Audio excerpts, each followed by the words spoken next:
Прийшли окупанти до нас в Україну, форма новенька, воєнні машини, та трохи поплавився їх інвентар. Байрактар, Байрактар. Російські танкісти сховались з кущі, щоб лаптем посьорбати довбані щі, та трохи у чах перегрівся навар. Байрактар, Байрактар.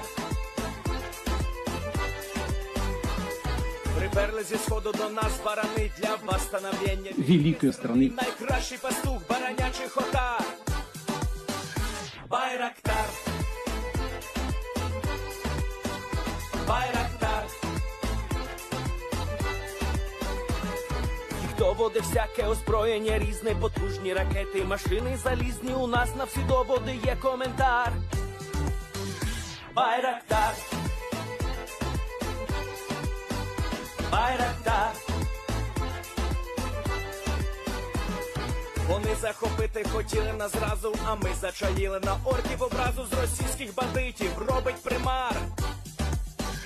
Байрактар, Байрактар. Російська поліція справи заводить, там вбивцю рашистів ніяк не знаходить, хто винен, що в нашому полі глухар. Байрактар, Байрактар. Веде пропаганду кремлівський урод, слова пропаганди ковтає народ, тепер нове слово знає цар. Байрактар. Байрактар. Байрактар. Байрактар. Байрактар.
Yes. The Leaf Spring Army sends its regards.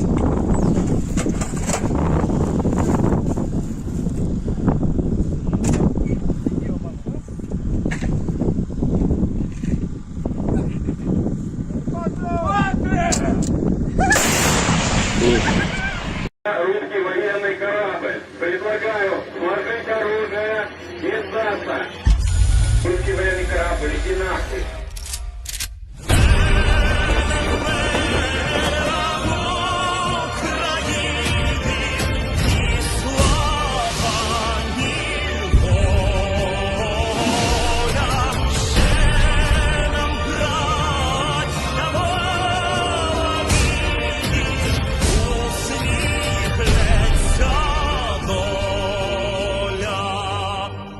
Згинуть наші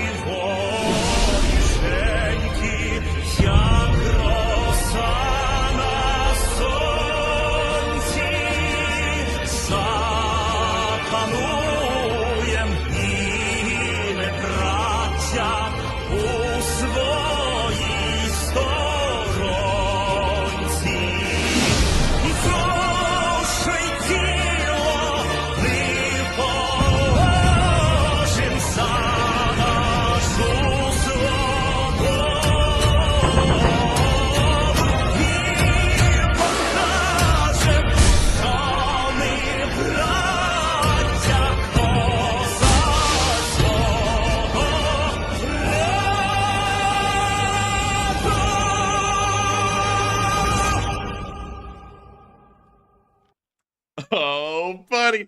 It is the Enforcer. Welcome back, everyone. I am accompanied by Enforcer Matt.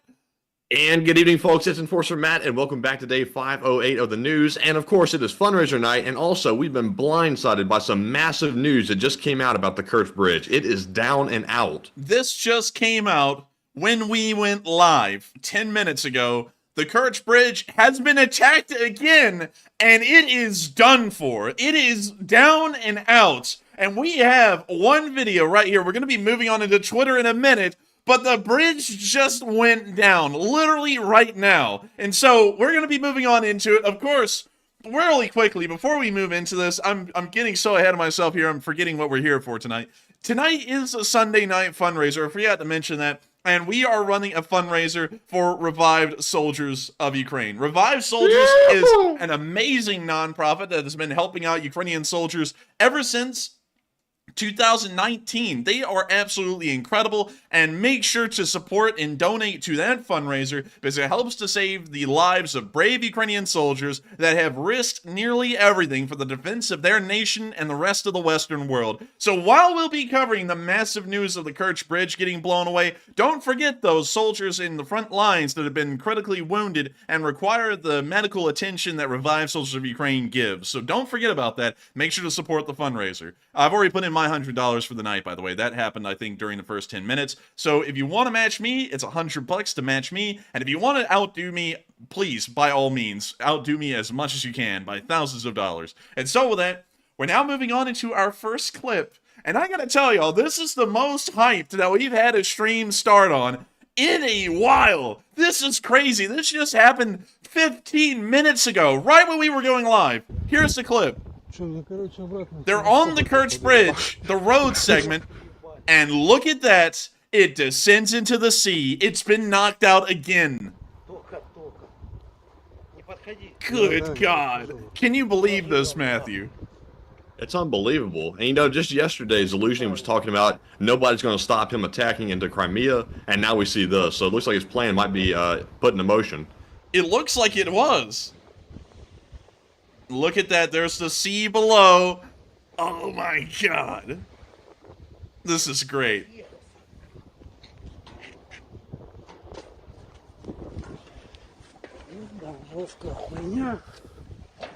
When you see him. Also, you may have tried to straddle the gap. I can't tell right there.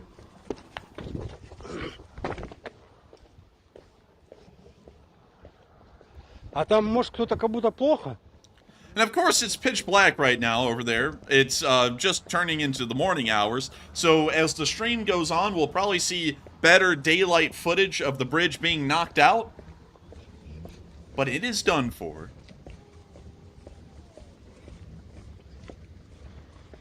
Oh my God. Can you believe it? Так надо помочь. Что они там все стоят? Что вы стоите? Идите сюда! So we're going to be moving to Twitter real quick because that was the only video I was able to put on the map during the 10-minute countdown. That's why I wasn't saying hey to anyone, is because we were combing everywhere to get all of the news we could about the Kirch Bridge. Since that, and I can't say this enough, that just happened right when we went live. Right at 10 p.m. Eastern Time when we collected the button on OBS to start streaming, the bridge got blown up. So we are trying to get the news right now as the stream is live. So if you're joining us right now, what we've heard is that there has been reports of a massive explosion on the Kirch Bridge, and videos are now coming out immediately after that showing that the bridge has been knocked out. So really quickly, I'm going to be doing something here on the side screen, and let me go to my stream because this is an informational moment for everyone.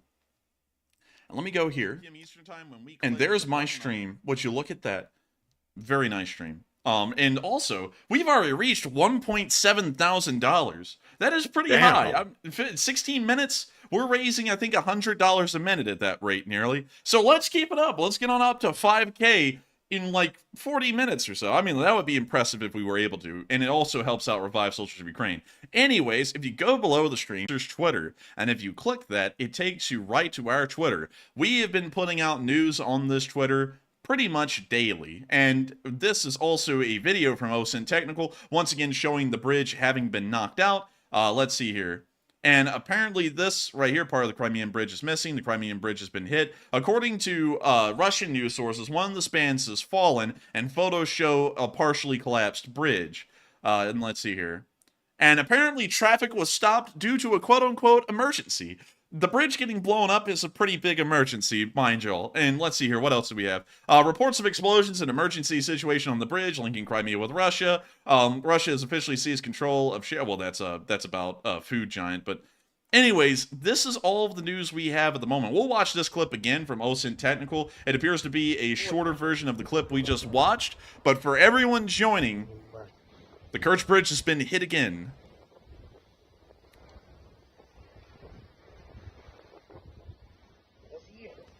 Look at it. I'm honestly at a loss for words, because we were sitting here today and we were going, oh, you know, it's great. They took Staromanivka, and now they blew up the bridge, so it kind of outdid the news coming out of the southern front. And if what Zelenskyy said the other day is accurate, then this bridge was probably attacked with Ukrainian weapons, most likely. Most likely so. And now the video loops again, but the bridge is knocked out. We don't know where specifically on the bridge it has been hit. The last time it was hit around this area right here on the bridge. And it appeared to have caused significant damage. It knocked out all of the road spans except for one, and it also caused heavy damage to the railroad spans as well, and the bridge was only reopened around, I believe it was April or June of this year. So it has only been in full operation for around a month and a half to 2 months at this point, after the first attack happened in October of last year, and now it appears another attack has happened again. This time, it appears that this one wasn't fortunate enough to catch a train on the railroad span that could cause even further damage to that one, because we didn't see any subsequent fire on the railroad span, but it does appear whatever has hit the road span and has caused some serious damage to it, and may have even knocked it out completely, although we can't really tell right now. We're just seeing videos taken in the pitch darkness on the bridge. Beyond that, we're not really seeing much more about it at this moment, but we are incredibly certain that more news and more videos will be coming out about this bridge as we continue on the news. But I want to drill this into everyone's heads. This bridge has been knocked out again. Again, a second time. There was a first time in October, and now a second time in July. What better way to enjoy the summer than having your Crimean beach excursion ended because you can't get into Crimea anymore? That is a pretty good way to make sure that the tourism industry in Crimea doesn't succeed. So we'll be waiting to see what has been done here. And also, Matthew's been hitting on this a little bit about what could have hit this bridge, and there's a lot of stuff that could have potentially hit this bridge. Zelenskyy was saying the other day that nobody's going to stop the Ukrainians from striking outside of their territory and at Russian assets. They'll use their own weapons for it, and Matthew's completely correct in saying that. That is something that General Zelenskyy said just the other day. It was, I believe, yesterday or the day before that he said that. And so whatever may have hit this bridge was most likely Ukrainian in origin and a Ukrainian fired weapon that hit the bridge. There are several things that could have been used. It could have been a kamikaze drone boat. We actually saw an attack on Sevastopol today with those boats. So it could have been that another wing of those boats continued all the way around Crimea and then under the bridge, and one of those exploded. It could also be that a Krem or a Gram missile hit the bridge, which is also pretty plausible. It could have been anything, really. Anything that the Ukrainians have that could have made its way to the bridge, it could have been that. And so, you know, the Ukrainians have really been going hard in Crimea today because, you know, they just did that attack in Sevastopol with the drone boats, and now they've done the attack on the Kirch Bridge. So there might be some more attacks coming really soon. There might be some more attacks coming fairly soon. It appears that they're giving Crimea the toughest time. And also, it's good to hear, Matthew, that you watched my video today. Did you like that video? Yes, I put a thumbs up on it. Yeah, it caught a lot of people's attention because it was something insane. And also, we'll be showing that off real quick because the idea of a drone boat being used here isn't really out of the picture at all, especially when we talk about what happened at Sevastopol today. So moving away from the Crimean Bridge for a moment and moving our way back across Crimea and towards Sevastopol, we did see that a two-pronged assault occurred on the port city of Sevastopol today against the Russian Black Sea Fleet. The first attack occurred during the morning hours of this last 24 hours, where a drone attack tried to attack the fleet in being, well, more so the fleet at port. We see tracer fire out there in the distance as the Russians try to shoot down these drones before they can make it to the Navy.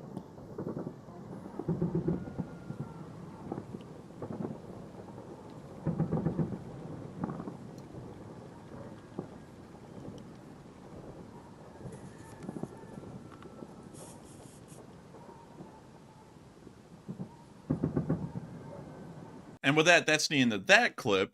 And from what we actually heard, it appears that the air drone attack was completely unsuccessful, and all 9 drones that appear to have been involved in the attack were shot down before they made it to their targets. However, news of the boat kamikaze drone attacks has been far less forthcoming, and we haven't really heard a lot about those attacks in any regard beyond them occurring. Of course, the Russians kind of been giving a smoke and mirror show about this entire ordeal that happened here, but here's a video of one of those kamikaze boats entering Sevastopol Bay and being fired at by Russian ground forces.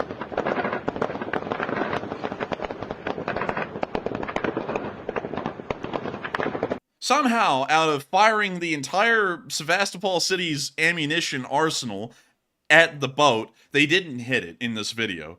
I have to give a huge applause to Russian accuracy, because how the hell do you miss that many times?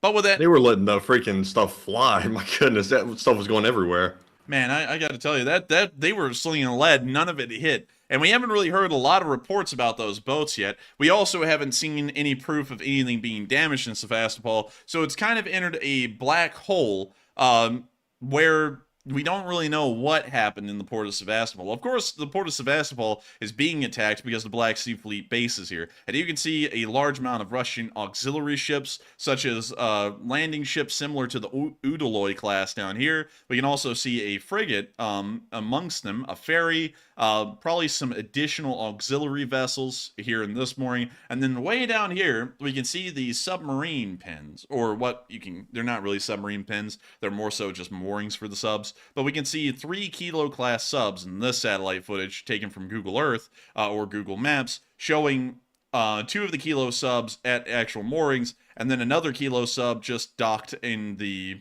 inlet for the large part. So it could have been an attack upon those subs, it could have been an attack upon the auxiliaries or the service fleet itself, but we haven't really heard a lot about the actual damage that is being caused at this moment inside of Sevastopol due to the boat kamikaze drone attack. And so we're going to be still trying to get news on that at the moment, but it appears that there may have been the possibility of damage being caused to the Black Sea Fleet, but we don't really know that for sure yet.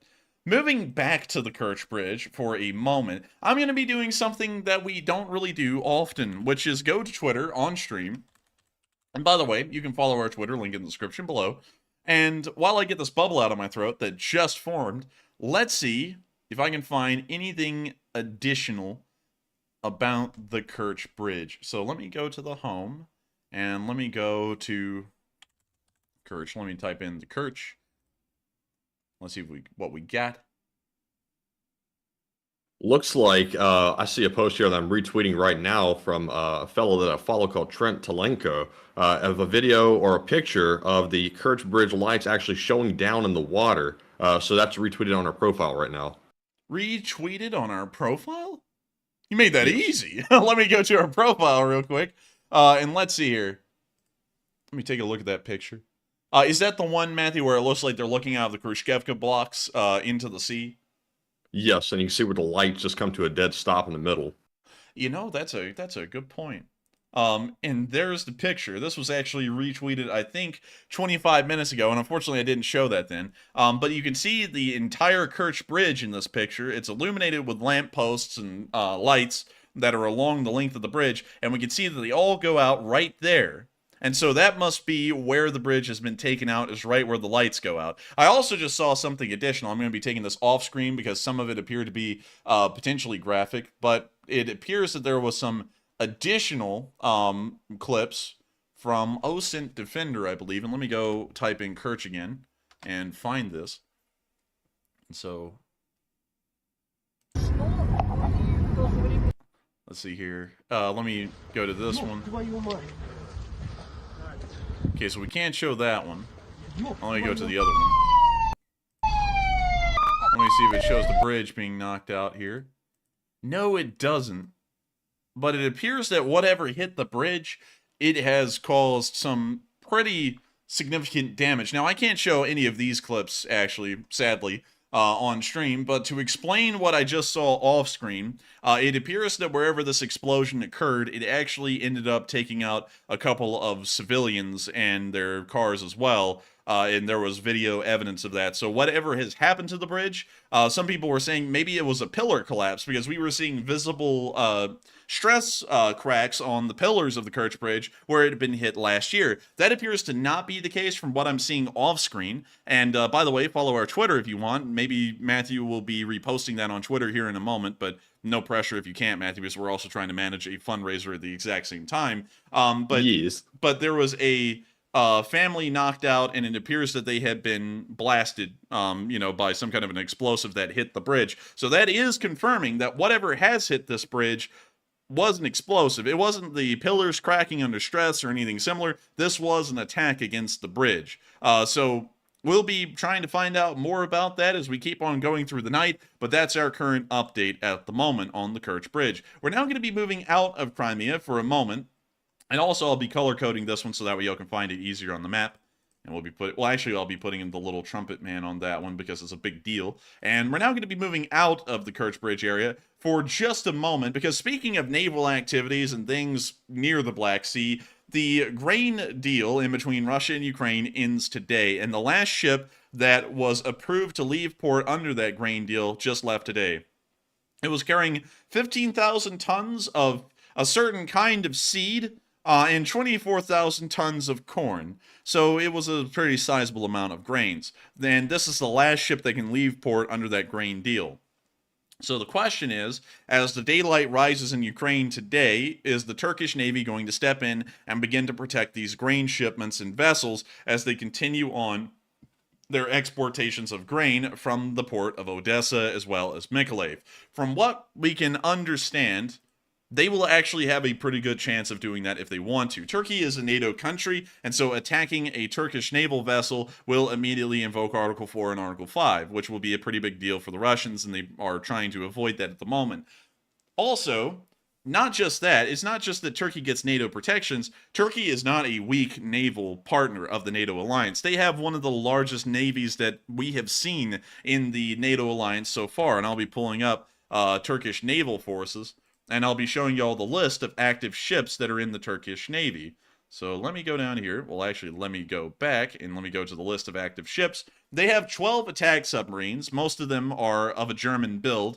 And they're also going to be growing that by an additional 6 brand new Rice-class type submarines, and some of those are expected to enter service this year. We haven't heard about them entering service yet, but only one of them, the Piri Rice, is supposed to be entering service this year. But that means that the Turks may potentially have a total of 13 submarines to go up against Russia's 7, and these attack submarines are diesel-electric. So, in the event of needing to snorkel, they are not going to be quiet whatsoever. They're going to be incredibly loud. But the thing is that the theater of operation of the Black Sea is so small that these submarines could return to Turkish waters, snorkel, recharge their batteries, then dive again and operate off of their electric batteries for a few days, and then return back to territorial waters and be completely undetectable that way. And the Russians will be none the wiser as to where they really are. The Russians can kind of do the same thing with the Kilo class, but at the same time, their Kilo class submarines, which only number around 7 of them in service in the Black Sea Fleet,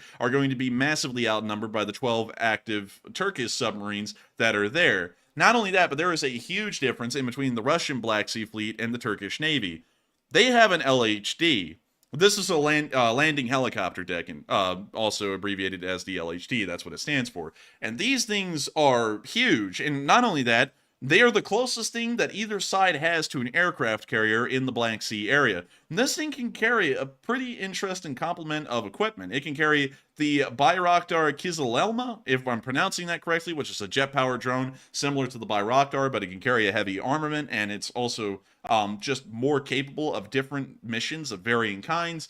And not only that, it can also carry the Bayraktar TB3s, which you can see right here, and a decent complement of helicopters, 12 Seahawks. Seahawks are purpose-made to be able to carry anti-ship missiles and anti-ship operations, which puts them leaps and bounds over the Russians. And not only that, it's also able to carry 10 AH-1W Super Cobras, which are attack helicopters. They can perform a multitude of missions, not just anti-ship missions, but anti-ground missions.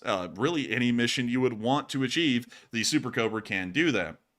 And so this LHD, along with the massive amount of submarines that the Turks have, put them on an upper hand advantage compared to the Russian Navy or the Black Sea Fleet in that area. And so the Turks could actually start to escort and protect these Ukrainian grain ships, and the Russians would largely be powerless in an open confrontation with them to stop them. And it's not really like the rest of the Russian Navy can come to help. If they attack Turkey, it invokes Article 5, which means that all of NATO will most likely be at war in the matter of 24 to 48 hours. That means that the Baltic Fleet in St. Petersburg is completely closed off, because with Finland being a NATO member, there will be a blockade set up in between Finland and Estonia, so they can't leave. And also, the Russian fleets out of Arkhangelsk and Murmansk, Arkhangelsk being down here, and Murmansk being way up here in the northern area, they will also be closed off as well, because NATO forces will be able to stop them from entering the North Sea, as well as passing through the UK and Iceland area.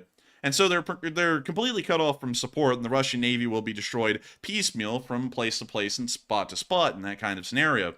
And so the Russians will be largely with their hands tied. And so with that, also, real quick, Enforcer, I'm not sure if you've shown these most recent videos I've retweeted on Twitter, but I have seen some new ones, and they're on our main profile page. Also, if I see some people getting impatient, if you want to go check it out yourself, it's on It's the Enforcer on Twitter, and you can go see it over there and peep the Twitter, because I'm reposting stuff as we're speaking right now. And so at the moment, and also, I'm seeing, I saw someone, and I know, Matthew, you've already gotten rid of him, but I saw someone say, oh, is this clickbait? Well, if you go back like 10 minutes in the video, we were already showing the bridges out, so, just have some common sense and pay attention a little bit, and you would have already seen it. But moving on from that and into these videos that we put on our Twitter, by the way, you can go to the link in the description below and go click on it, and it'll take you right to Twitter where all of this is. If you also click on the link in the description below for the day 508 map, there is one video clip that has been attached here that shows that the bridge is down. So it is down completely. That's what it is. So we're going to be moving on into some of these new clips. And when you see here, according to Google Maps, there is a massive traffic jam that is occurring near Taman, showing that the bridge has been closed. And it appears to be permanently closed due to it being destroyed, because it appears that that traffic jam actually goes well off screen outside of Taman, further east and towards the direction of Krasnodar. Also, we can see a massive traffic jam forming here as this person drives by on film. We can see the traffic jam. That appears to be going westbound onto the Kirch Bridge from the direction of Taman. So it's just turning morning time right now in Crimea, right? Yes.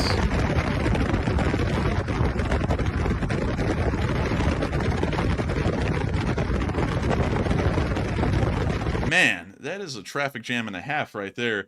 I wonder why. So in reality, it's going to be a while, even though police have already responded to the scene allegedly. It's going to be a while before they can actually assess the damage, because it is just now turning light. Yeah, it is just turning daylight. And let's see here. Let's see. A police officer, according to OSINT Defender, this video from 6 minutes ago shows a police officer tried to direct traffic on the Russian side of the Kerch Bridge, telling drivers to either go home or use the ferry to get across the channel. So let's see this little clip right here.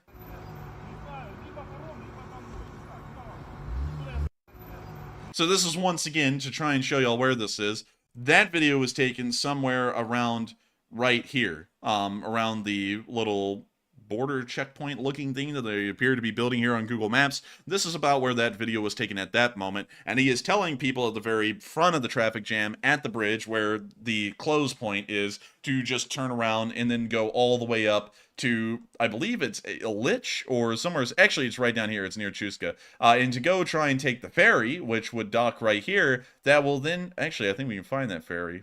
That is not a ferry. Hell no, that's not a ferry. But there is a ferry service that will take them over to Kerch. Obviously, that will not be able to keep up with the amount of traffic that is going to be trying to cross the area. But nonetheless, that is the only option they have at this moment because the bridge is down.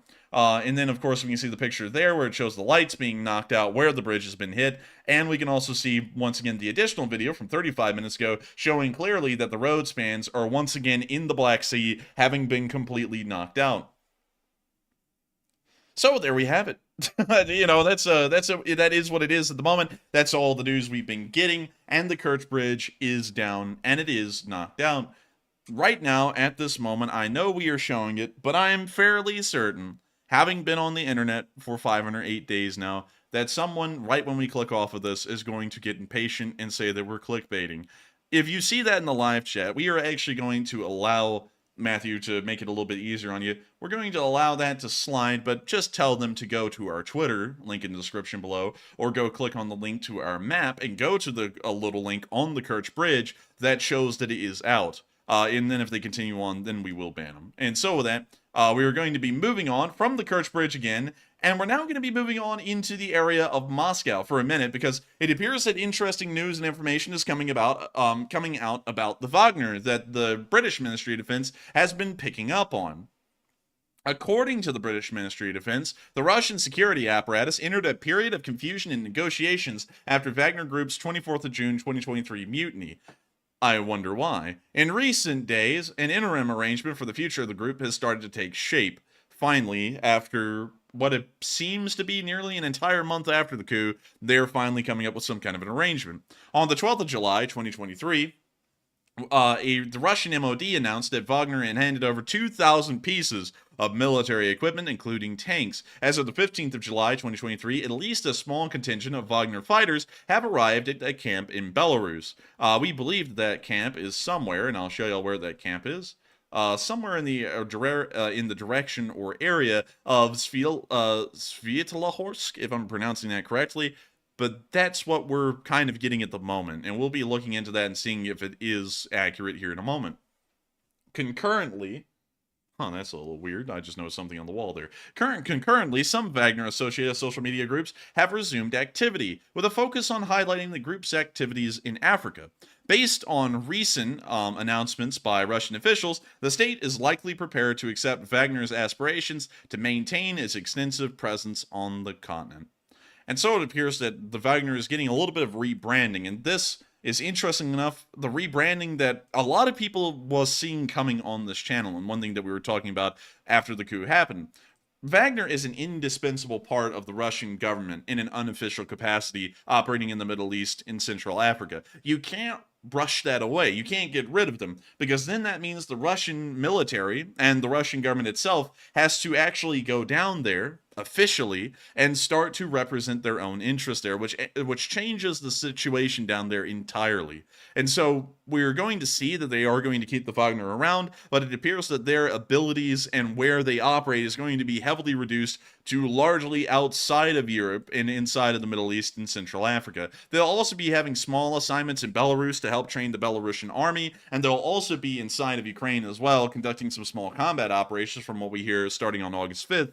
But beyond that, that appears to be what is happening with the Wagner at the moment. But I've got to say this, it's not definite, because we've seen many times now that they keep on changing the plan. So this is the plan they're going with right now, but it could be changing drastically as time keeps going by. However, we are seeing the Wagner unit moving around. For example, in Voronezh, where we saw a large Wagner column on the move. And notice in this clip that there are no heavy vehicles. It is all Scooby-Doo vans, 18-wheelers, some military supply trucks, and pickup trucks. And that's all they have left. And so with that, here's the clip.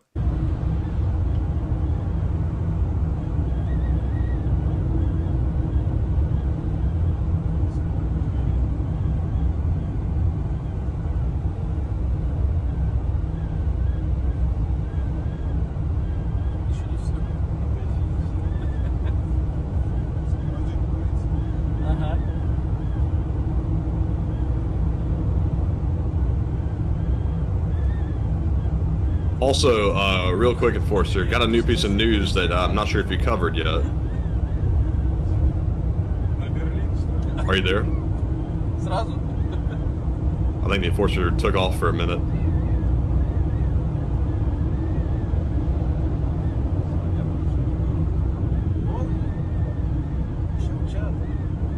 Wow, Now, where in the hell is Matthew? I'm wondering. but I hear that you got some new news. Yes, got some new news. I'm not sure. I haven't been listening super closely because got so many things going on in the background. But I just saw that rail traffic across the Kerch Strait has also now been reportedly halted. I saw a lot of people asking if it was just traffic or rail traffic as well. It appears to be both, and it looks like that just came out about 2 minutes ago. Really? Let me go and try and grab that real quick. Let's go back to Twitter, and let's see if we can find anything on the Kirch Bridge. And let's see here. The first thing that popped up actually was Jesus UCSB talking about the bridge being done. So nice, Jesus. Like to see it. Let's see here. 2 minutes ago, Global Military Info is showing the video we showed nearly 40 minutes ago. Let's see. Occupied Crimea. From Crimea, it appears to still be... Okay, so interesting. Let's see, what else do we have? 14 minutes ago. I'm sorry, everyone. I would love to show the stuff on stream, but unfortunately, we can't because it may potentially be graphic, so we kind of have to give it a little bit of a check before it goes live on air.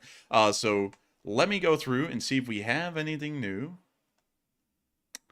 Let's see, and let me go just type in oh, there we go, Crimean Bridge. It's starting to trend now on Twitter, so it appears that it is blowing up. Also, a little bit other piece of detail about the bridge. Russian media, and obviously take them with a grain of salt because they're going to spin it in their own propaganda way. But Russian media is reporting that it appears that the bridge collapsed near the 145th pillar. But they're not saying why it collapsed or what might have caused it, or they're not even speculating at this point. So it was most likely some kind of attack, maybe a drone boat, perhaps. There's really no way to know.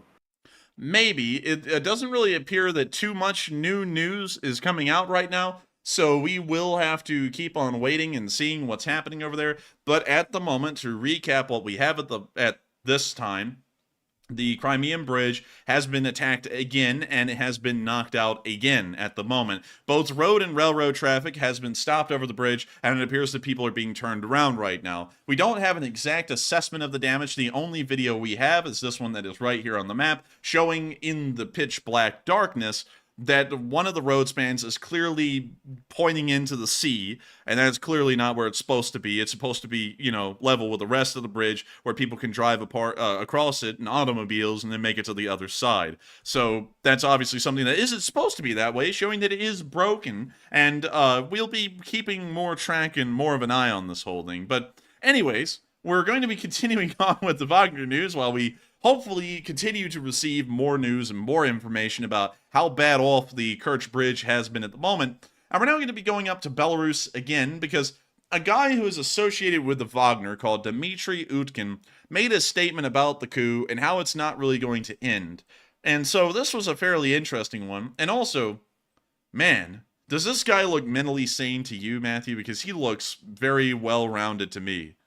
Man, I saw this picture. There's very few people you'll look at and just immediately feel like terror go through you. This guy right here fits the bill, and especially with like these like Nazi symbols he's got tattooed on him. This guy's hardcore crazy. Man, this guy looks like someone who was on Modern Marvels at one point, kind of, you know, like the same level. Yeah, this is like the final boss of prison. Like, this is a tough one right here. And also, his tattoos are a little interesting, Matthew. You notice that one right there, you know, on his on the left side of the picture, that appears to be... It looks like a wannabe or something to me. It looks like the Waffenschutzstaffel, or the SS.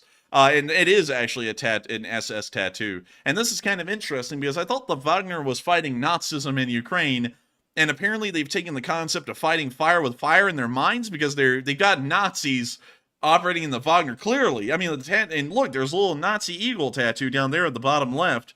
And they're saying, oh, we're fighting Nazis in Ukraine. Meanwhile, one of the top guys in the Wagner PMC is a Nazi. Like a clear one with the tattoos and everything. But anyways, let's read what he said today on his Telegram channel about the coup and what's been happening in Russia.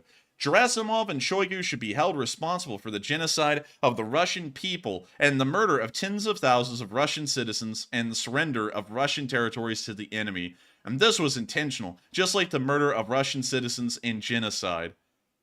Well, you know, it sounds like he's not going to be ending the coup anytime soon. And I would have to say, coming from a well-rounded, upstanding citizen such as this man here, who appears to be perfectly in his right state of mind, and also with completely non-controversial tattoos. I'm sure that nobody in Russia finds these to be questionable, or really anyone in the world finds these to be questionable. He's just a big fan of lightning and big birds. But anyways, Man, it's kind of ironic word choice on his part. He has a big problem here with what he claims is Shoigu committing a genocide on the Russian people, and he's got Nazi tattoos on his chest. Kind of interesting. Yeah, there. what's most ironic about this is that the German army in the Second World War, called the Heer, spelled Heer, wasn't really responsible a lot for the Holocaust in the Second World War. It was specifically the SS, and a specific part of the SS called the Death's Head. And the Death's Head was the one that would end up running the concentration camps, the labor camps, the death camps, etc. And this guy's got tattoos of that specific unit that committed the genocide in the Second World War under Nazi Germany, and then he's going to have a problem with the genocide being committed today. It's like, that's a little hypocritical, and I don't even really think it takes a lot to point out how hypocritical that is.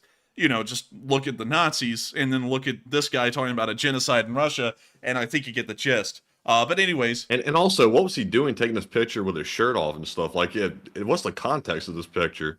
I don't even know. I wouldn't have an idea of the context behind this thing, because this is a really weird picture. Who in the hell was he even sending this to? I don't know. That's a good question. And also, his pupils are so dilated. Like, look at his. Man, he might have been on the stupor taking this one. Man, he might have had some of that, Minnesotan snow. You know what I mean?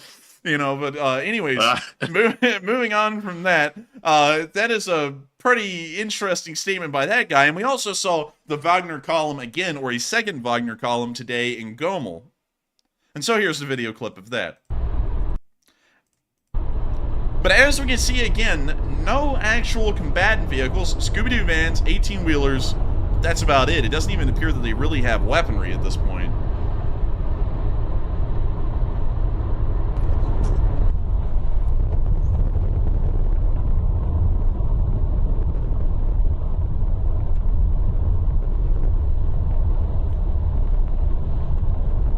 Look at all of them. That's a pretty good bit. I noticed, though, it's really no heavy equipment going by, or at least I didn't see any. No, there is none. Like, you're absolutely right. There is nothing in this thing that is heavy equipment.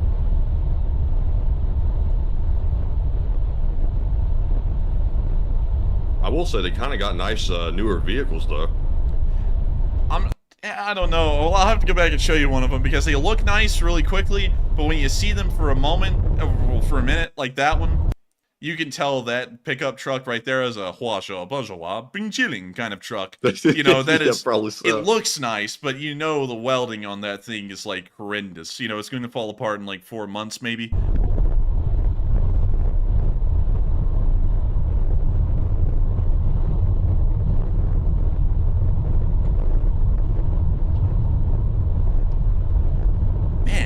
It's a long convoy, and it's the most disappointing convoy ever. I mean, like, this in the United States would pass as one of those driving political rallies, and this is what they call the Wagner PMC now. That's kind of lame. Something interesting real quick, by the way, I was looking on Twitter to see if I could find any more Kirch Bridge information. I don't see anything super new yet, but I saw OSUN Defender on Twitter say, I really doubt there will be an extension on the grain deal now, like you were talking about earlier. Today was the last boat or ship that went out on the grain deal, and I really doubt there will be at this point. So now it's really going to be on Turkey to decide whether or not they're going to allow those ships from Ukraine to leave with the grain and stand up to Russia. And that is a good point that he's making, and it really is going to be a stand of a test of a statement that Erdogan made. Erdogan made a very strong statement, to refresh everyone's memory here about what we're talking about with Turkey, that once the grain deal ends, if the Russians don't come up with an agreement to extend it, Turkey is going to start escorting these merchant ships into Ukrainian waters, where they can then fill up on the grains that they were supposed to be shipping out, and then escort them out of Ukrainian waters. And that was a very strong statement. That is directly giving a threat that they will stand down the Russian Navy at sea and help these ships to get to where they should be. So we're going to be seeing tomorrow, well, really as far as timelines go, it's actually starting today because the grain deal ended. The grain deal ended today about 6 hours ago, and now today is beginning a new day in Ukraine and also in that part of the world. And so we'll be seeing if the Turks begin to act on that statement that was made by Erdogan about 2 days ago. And so it's going to be a really interesting situation. And I hope that we see the Turkish flag flying over the Black Sea as they escort ships in and out, because that is going to be a power play by the Turks to do that to the Russians. And also, by the way, if y'all don't know, in history there were around 7 separate wars that the Ottoman Empire fought with the Russians, which is the predecessor nation to the Republic of Turkey that we see today, although they don't really share a lot in common, actually. But there were about 7 wars in between them. So historically, they actually hate each other a great deal. And so the Turks are probably taking this moment to continue that resentment of the Russians and to show them down when they actually can, and they certainly can with the kind of naval forces they have at hand. But with that, we're going to be moving back into Belarus and back into the Wagner situation, where we heard from the Ukrainian intelligence sphere in their reports that there were only a few hundred fighters from Russia's Wagner group that have relocated to Belarus. This was according to the Deputy Defense Minister, Hanna Maliar, which she said today. And so it does appear that the Wagner isn't going to be moving in force into Belarus from what we're hearing. And we can also see where that small group of Wagner soldiers is heading, because someone actually tried to map out the route of this column. And we can see here the town, and let me try and find, so there's Minsk. So Gomel would actually be under this red block right here. And it appears that this was one video, and they're going to be heading into the area. They're actually not heading to Svetlogorsk, which we were talking about earlier. They're actually heading up somewhere around Osibol Pichi, I believe it will be. Let me go look for that on the map. And so let's see here. Yeah, it is like Osibol Pichi. It's very close sounding to it. So they're going to be somewhere in this area, just a little south of it. So let's see where a Belarusian camp is. Well, here's a Belarusian camp right here, actually. It appears. Maybe. Possibly. I'm not really sure now. But it's going to be somewhere in this general area, just around right here. So this is giving us an idea of where they're going and where the Belarusian army may be trained. And we'll be waiting to see if we get even more information and more exacting details on exactly where that convoy went and where the Wagner has ended up. Apparently, it's farther north than we thought it would be initially. Moving on from that, and that little bit of news, that is largely all of the news we got on the Wagner today and what they have been doing. But we did see that they aren't the only people who are training foreign militaries. The French are actually hosting some Ukrainian soldiers and training them there. We got a picture of that today. And this was pretty neat, considering that we don't really see a lot about the French army training Ukrainian soldiers, at least in video or picture evidence, but we did see it today. And here are some pictures. We can see them training near a VAB. We can see a French officer here in the area. I don't know who he's talking to, maybe a Ukrainian or another French instructor. We can see them setting up what appears to be something similar to an ITO's radar system that the French use as a mobile air defense system. We can see the Caesar. And we can also see some Ukrainian soldiers most likely training on how to calculate their artillery fire and how to fire the gun. So not very nice to see that they're training these Ukrainian soldiers in France, and hopefully that continues on. A statement was also made by the United States today about the training not being delayed, and saying that they had, in fact, never held back training for Ukrainian pilots on F-16s in European countries. And according to the National Security Advisor, Jake Sullivan, he said that the U.S. is not delaying F-16 training for Ukrainian pilots in the European Union. Instead, European leaders said they needed several weeks to prepare training abilities. And that was according to his statement today. And so it appears that it may have actually been a miscommunique there, and the United States isn't holding back training whatsoever, because from what we understood, we were the ones who were largely behind the coalition for F-16s and gave them the green light to even go ahead in the first place. So fairly interesting here. We'll be seeing if that statement stands true over the next few days, or if that is some more diplomatic posturing to kind of make it a little extra confusing. Moving on from that, however, we're going to be going back to Twitter on the second screen, so everyone please remain patient with me. I know you're not going to be seeing much on the main screen, but we will be looking for more events that have happened around the Kirch Bridge. And from what we're seeing, it appears looks like pretty much nothing new coming out right now. It looks like all the videos we've seen so far are all the ones that have been released. So I'll be keeping an eye out on that front as well. And yes, and now it has begun the crazy amount of retweets of the same clips over and over and over until a new clip gets introduced. So to reiterate this again, because there are loads of people coming in tonight. There are 11,400 of y'all here right now, which is a massive amount. The Kirch Bridge has been knocked out again. We have gotten several videos, and we've already shown those on stream, so if you want to see them, just back up to about 15 minutes into the stream, and then start from there, because we immediately started covering it as soon as the stream went live, and we've been getting clips as the news keeps on going. We are still checking to see if there is any new live news. Just got two pieces of news, actually. I got a post here from OSINT Defender, which says Vladimir Putin has requested an emergency meeting of the Russian Security Council. They'll apparently be meeting pretty shortly to discuss it. And also got some speculation from an analyst that says some rumint, meaning some rumors, basically take it with a grain of salt, is that an unmanned underwater vessel struck that support pillar, the 145th one, and caused the collapse on the Kerch Bridge. And apparently there were explosions being heard down there near the pillar when it collapsed. Interesting. So that sounds a lot like what we were actually guessing on at the beginning. It appears that it was a multi-stage or a multi-area drone attack that the Ukrainians have committed onto the Crimean Peninsula today, and now it appears that the drone end of it has finally made it to the Kirch Bridge, and now we're seeing the results of that. And this is a crazy night, I have to admit to y'all. We're getting the news live. Usually, well, there's been several times that things have happened live.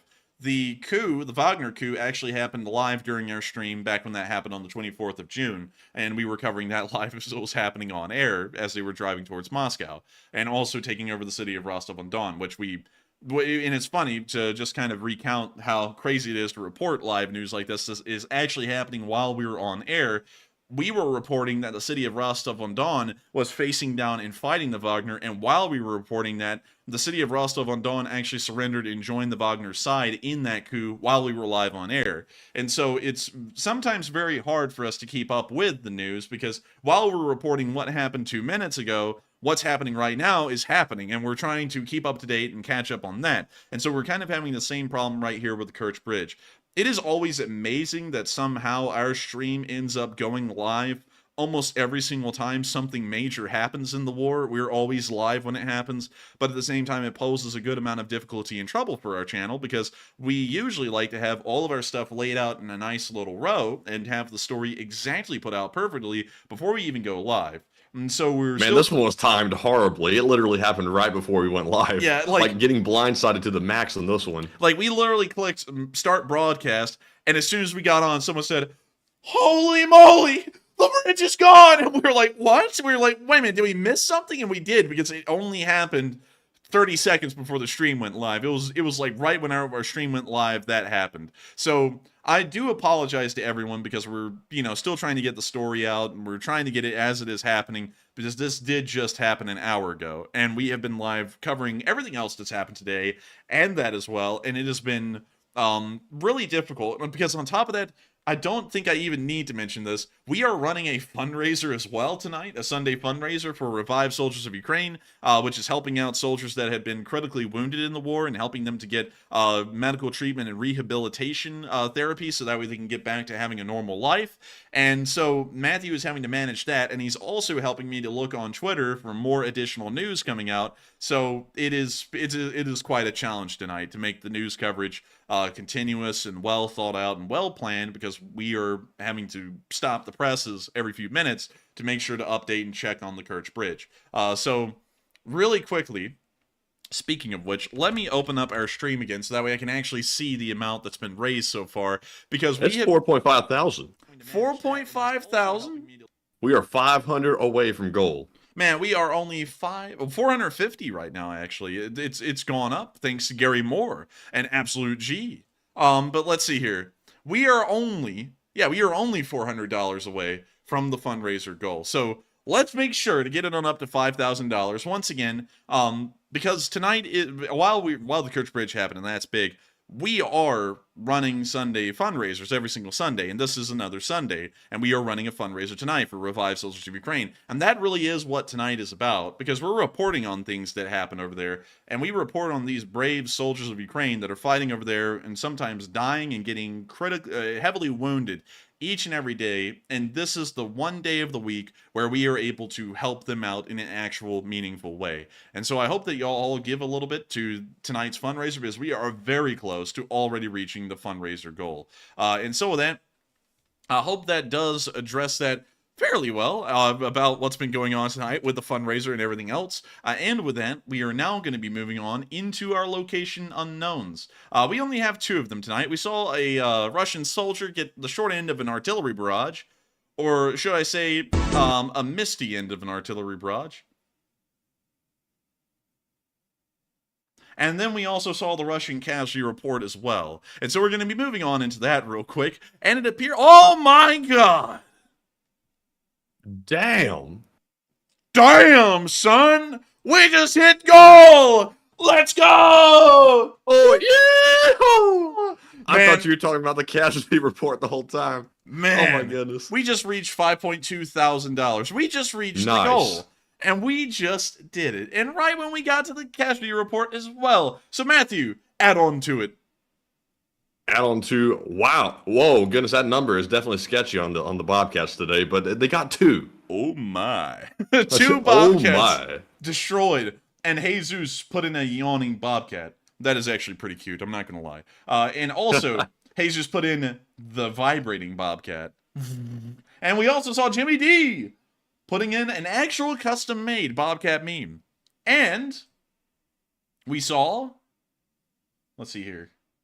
It doesn't appear that anyone else put in a meme, but 2 Bobcat skid steers were destroyed today, bringing that number up to 666. Oh dear. Oh, man. My. We need to round that one up. Just 1, so that way it's not bad luck. But also, 500 Russian soldiers were knocked out over the past 24 hours, along with 7 armored personnel carriers, 8 supply trucks, 5 tanks, 18 artillery systems, 13 drones, an MLRS, and then the 2 special equipment vehicles.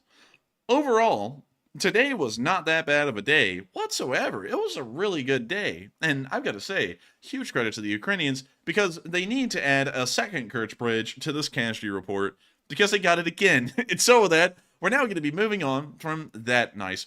Oh my Dang, god! Hal Rose just put in a $1,000 donation. Did you see that? 1,001? 1,001. 1,001? And how high does that get us? That That got gets us up to something. I can't see it though. $6,579 as of right now's count. So we are way up there now. We are going to the stars now. And I gotta say, this is absolutely unbelievable. And hell, it's rolling in even quicker than it did at the start now. So this making me wonder, Matthew, do we need to raise the goal? I don't know. I mean, it's up to you, but we do need to call for top donors of the night. I mean, we do. And what do we got, Matthew?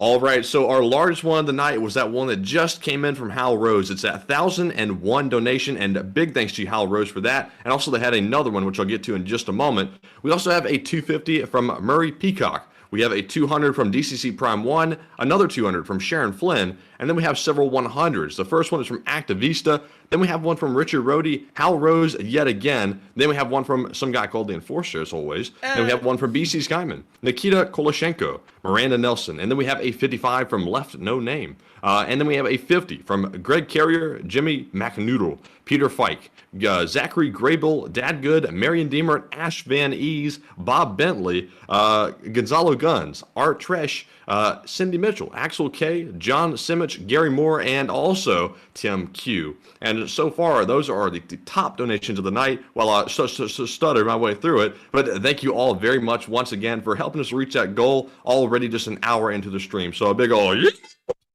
And Matthew, while you say that yeehaw that literally glitched out, it sounded like a yeehaw from hell. It was like a techno yeehaw. Bertie, what is wrong? I have a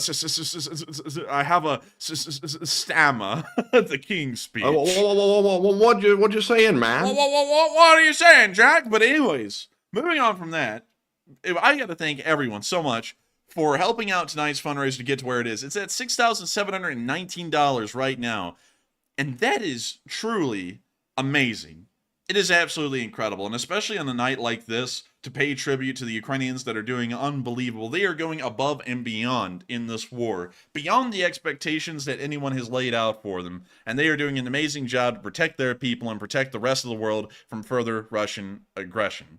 And I've got to say, thank you to every single one of y'all, both the people we were able to call out and the people we have not been able to call out, for helping this fundraiser to get to where it is. And so, I hope that does address that fairly well, and thank you all so much once again for helping this thing to keep on going, because it is unbelievable to know that so many of y'all have been able to help out these fundraisers to actually be a reality. We run them not just because they help out Ukraine massively, but because there is a massive demand through all of y'all's combined kindness to continue to help out the people of Ukraine through the fundraisers that we run every single night here on this channel every single Sunday. Sorry, not every single night, but every single Sunday. And it is truly unbelievable to see the Lee Spring Army unite every single time to get this done. And so thank y'all to all of y'all so much once again. And I'm wondering, should we raise the fundraiser goal? I'm thinking that we might. I mean, it could raise it to 7,500. You know what? We will do that right now, because Do it. But one thing I know that the Lee Spring Army loves to do is it loves to outdo the last goal over the other. And so let me go here and let me make sure I'm on the right fundraiser. This is, wait a minute, that's not the right one. That is the other Revive Soldiers one that we ran. I think this is the right one here. Let me go check it. Yes, it is. So we are going to raise this one to 7,500. 7,500. And put that on up there. So the fundraiser goal should have just gone up. And maybe we'll be reaching 7,500 here in a minute. Who knows? Who knows? But I have complete faith in the LSA and its abilities to help out folks in Ukraine, because that's one thing that we've been able to do ever since the start of this channel in the beginning of the war. And so with that, we are on into some of the questions that a lot of y'all have been talking about tonight. I don't know if you've been putting up any Kirch Bridge polls, Matthew, because that would have taken some some crystal balling to know that it was going to get blown up tonight. But what do we got? All right, so let's address the one that's currently running about the Kirch Bridge, and it says, what do you think Russia's response will be to the Kirch Bridge attack? 43%, which is the most popular option, said an extreme response, 31% said a mild response, and 26% said no response. And on this one, I'm going to have to be with the 31%. I think it'll probably be mild. In the instances where Russia typically could do something crazy, they typically don't, because Russia is a bully and that they really don't actually carry out anything. Once they get punched in the mouth, they pretty much cower down. So I don't think they'll do anything crazy extreme, but there will be a response coming from this. But Enforcer, what say you? I would have to say it's not going to be extreme. I see a lot of people saying extreme, and I get where y'all are coming from. This is a big deal again. But remember everyone back in October when the bridge got hit, and they said they were going to have a really severe response to that, and the Ukrainians were going to pay, and then it ended up being a massive Shahed attack, and all of the drones, except for I think 1 or 2 of them, got shot down. Pepper Ridge Farms remembers, and I remember when that happened, and I think it's probably going to be the extent of their extreme response. They're not going to get nuked. The Ukrainians won't get nuked because of this, and they're not going to get bombed by a Tu-160. They're going to probably end up getting another large Shahed attack. They're all going to be shot down for the most part, and that will really be the end of Russia's response. So I think that's probably what's going to happen in my opinion. So a mild response would be my best guess.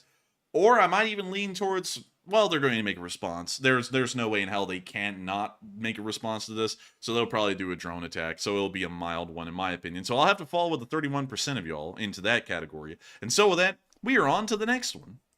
All right, and our next poll says, today Ukraine attacked the port of Sevastopol in a major drone attack, and has Zelensky's plan begun? It looks like 59% said yes, Zelensky is letting loose. It looks like 16% said it's hard to tell, 14% said unsure, and 11% said no, it's just routine attacks. And we did hear Zelenskyy the other day very, very strongly direct statements of the West saying that nobody was going to stop him, and he was going to go down to Crimea and retake it and unleash hell on the Russians down there. And it looks like between this attack on the port of Sevastopol and also the attack on the Kirch Bridge, Zelenskyy is backing up his words with actual actions here very rapidly because he just made those statements the other day. So good to see this. And also it looks like Ukraine is getting really fed up with the West restraining them from doing stuff, and they're going to start acting on their own, which to me, I think is a really good thing. But Enforcer, what say you? I would have to completely agree with you there, Matthew. I think that this is a great thing to do. And I think that they are really going all out to get their asses down there. That's the best way to put it. They are slaughtering them at the moment. And I think that this is a great thing for the Ukrainians to do. I think it will prove to be incredibly positive in terms of its results, and hopefully we'll see that this helps the Ukrainians to continue to push that offensive home and eventually retake Melitopol, splitting Russian forces into two, or making their way all the way down to Crimea, one or the other. And so with that, I hope that does address that fairly well, and we are on to the next one. All right, and also let me get rid of this person here that, why are you so disrespectful? Well, I'll tell you what, I get no respect around here. Also, why's this clip? Oh, I don't know, get out of here. But anyways, moving on to our next poll. It says, Prigozhin's Wagner partner said, quote unquote, Shoigu should be held responsible for Russian genocide, and what are your thoughts? And that was that ghastly looking fella earlier that we saw with the Nazi tattoos. That is Prigozhin's partner. It looks like 41% said it sounds like the usual rhetoric. It looks like 23% said he will be assassinated, no concern. 20% said he will become Wagner's new leader, and 16% said unsure. And on this one, it's kind of tough to say. It sounds like this guy, this Utkin fella, the wannabe Nazi, it sounds like he's trying to vie for a position of leadership. However, the guy looks so crazy, I really doubt that he'll actually be able to assemble Wagner effectively. I think Prigozhin was their only hope of that, and that wasn't saying very much to begin with. So to me, it sounds like the usual rhetoric, and I really don't think he'll become the new leader. But Enforcer, what say you? This guy, hell or high water, will not become the leader of Wagner. That guy's nuts. That guy's insane. You know, he's a felon and a whole bunch of other stuff. So I have a feeling that it's probably not going to end too well, and I don't think that guy is going to really make it that far. And so with that, I hope that does address that fairly well, in my opinion, because that guy is certainly not going to be the leader of Wagner. It really could be anyone at this point but that guy. And so with that, we are on to the next one. All right, and up next, let's see. Let me get rid of somebody else there. The bots are flooding in heavy. Whenever we have a successful fundraiser night and also big news coming out, the bots get crazy and they start coming in like wild. And it's because this one specific person out there, Matthew, sees that it's doing well. It's like, oh my God, I've got to, say some crap about him again. I bet you that's what's happened. We'll find out later, though. Anyways, with that, we are on to the next one. All right, and our last poll says the last Black Sea grain deal ship left Ukraine today, and will Turkey intervene and allow it to continue? 73% said yes, Erdogan will step in. 12% said unsure. 10% said it's possible but unlikely, and 5% said no, Turkey will stand down to Russia. And on this one, with Russia being extra pissed off now because the Kirch Bridge has been taken out, it's hard to tell if Turkey is going to step up, in my opinion, because now Russia is going to be much more determined to cause hell. And if Turkey gets in the way, they might be the one to get punched in the face instead of Ukraine. So I'll be interested to see how this turns out. But at the moment, I'm going to remain unsure. But Enforcer, what say you? I would have to remain unsure as well, Matty. But goal! We did it! Jaga jaga, Igor! We reached another goal. Positively hilarious. And thank you for the $5 donation there. And that is absolutely unbelievable. We just reached the second goal of the night. Should we go for a third? I'm telling you. I mean, like, hell, I feel like at this point, man, we're hitting down 5-year plans over here up in this thing. Call this thing the Great Leap Forward. But anyways, should we do a higher goal? Matthew, run a poll. Run a poll. We got to see. All right, let me try to get to that in just a second, and you can keep going, and I'll get to it in a minute. So we're going to be filibustering up in here as the chat goes insane about reaching another goal. And if someone just said, "Let's go for broke 10K," a lot of people are saying 10K. And I'd say just go ahead and raise it because I'm so busy. I don't know if I can get to that poll. All right, we're going to raise it one more time, and let me go over here and raise the goal. And so we are going up for the grand one. We are going up to 10K. 10K. That is our goal for the night. $10,000 for Revive Soldiers of Ukraine. And I think that while we raise this goal and we get ready to answer a couple of questions from the chat here, it is time for something that we have called up ever since the beginning of this channel. Many of y'all know it as an order that cannot be disobeyed if you're a member of the Leaf Spring Army. It is a thing that is a power on this internet, the likes of which many other channels have never seen before. A rallying call and a rallying cry that the entirety of the Leaf Spring Army has answered the call to for 508 days every time it has been called, and has blown us over goals. It is time for a general order. General order number 22 is now active. If you have $5 minimum to give to the fundraiser, give it at this moment. We are going to blow this thing over the $10,000 goal, hell nor high water, and I'm going to throw in $20 myself real quick, so that way I can make sure to throw my part in the general order. And I hope that all of y'all join me as well in general order number 23, I believe it is, so that way we can reach $10,000, hopefully in just the next few minutes. And so everyone, make sure to let everyone know in the live chat, let it be known and let it be clear, another general order is in effect. General order number 23. If you have $5 to give to the fundraiser, give it now, and we're going to get this thing over $10,000. And so with that, I think Matthew now has for us either more polls or questions. And so with that, what do we got, Matthew? All right, so we are fresh out of polls here, so we're moving on to our live chat questions. And also, if you have a live chat question for us, you can @ Enforcer Matt in the chat, and I will add it to our spreadsheet. I do need quite a few more while the fundraiser is going absolutely berserk right now. It's up to 8.1 thousand. But our first question goes to Mad Machine, who says, do you think that the orcs would be better off selling their vintage museum-grade weapons and buying newer rifles from someplace like Iran? I would say probably not, because the Iranians don't really make a lot of good rifles, in my opinion. There's not really a lot of good things that come out of Iran. In fact, I believe Iran usually bought their weapons and small arms from the Russians, and so I would say they probably shouldn't. Really, they're just up Crap Creek without a paddle. There's really no place for the Russians to get good weapons, because usually they have been the arms provider for the countries that haven't been in favor with the Western world. So they're kind of having a problem, and they are the source for really everyone else's weapons. So I have a feeling they probably won't be able to have a way to fix that whatsoever. And this fundraiser is going insane. The general order has just raised nearly $1.5 thousand in the matter of a few minutes. And I think that and it looks like the general order still has a lot to go. I think so. And I think we're about to reach 10K here in just a few minutes. And so let's keep it up, LSA. Let's reach $10,000 on the fundraiser. And it looks like we're getting there right now. It looks like we're about to pass $9,000. And so with that, let's get on to the next question. All right, and the next question is actually going to be the Morse code of the night. It was solved tonight by Mark Hodges, Cife, Cliff Simonson, Earl Banu, and Paul Schultz. They said tonight's Morse code cipher is, long live the LSA, the best community on the internet, and the greatest of the great, LSA. And y'all got that right on the nail. That is the correct message. And I don't think there was a better... Wait a minute, hang on. How much did that just take the thing up? Oh my lord. We're at 9.2. We're only $800 away from the $10,000 goal. Good lord. And that is the correct Morse code message. And I don't think we could have read that off at any better of a time on the stream than right now while this general order is active. This is the greatest community on all of YouTube. I've never seen a community like it. And especially things like the general orders show how special of a community this one is. There's not a lot of channels out there that have been able to raise. In fact, I don't think there are any rather than Mr. Beast that have helped out Ukraine to the extent that this channel has in overall funds raised. And it's absolutely unbelievable to see something like a general order be called, and it gets us up to nearly $10,000 in just a few minutes.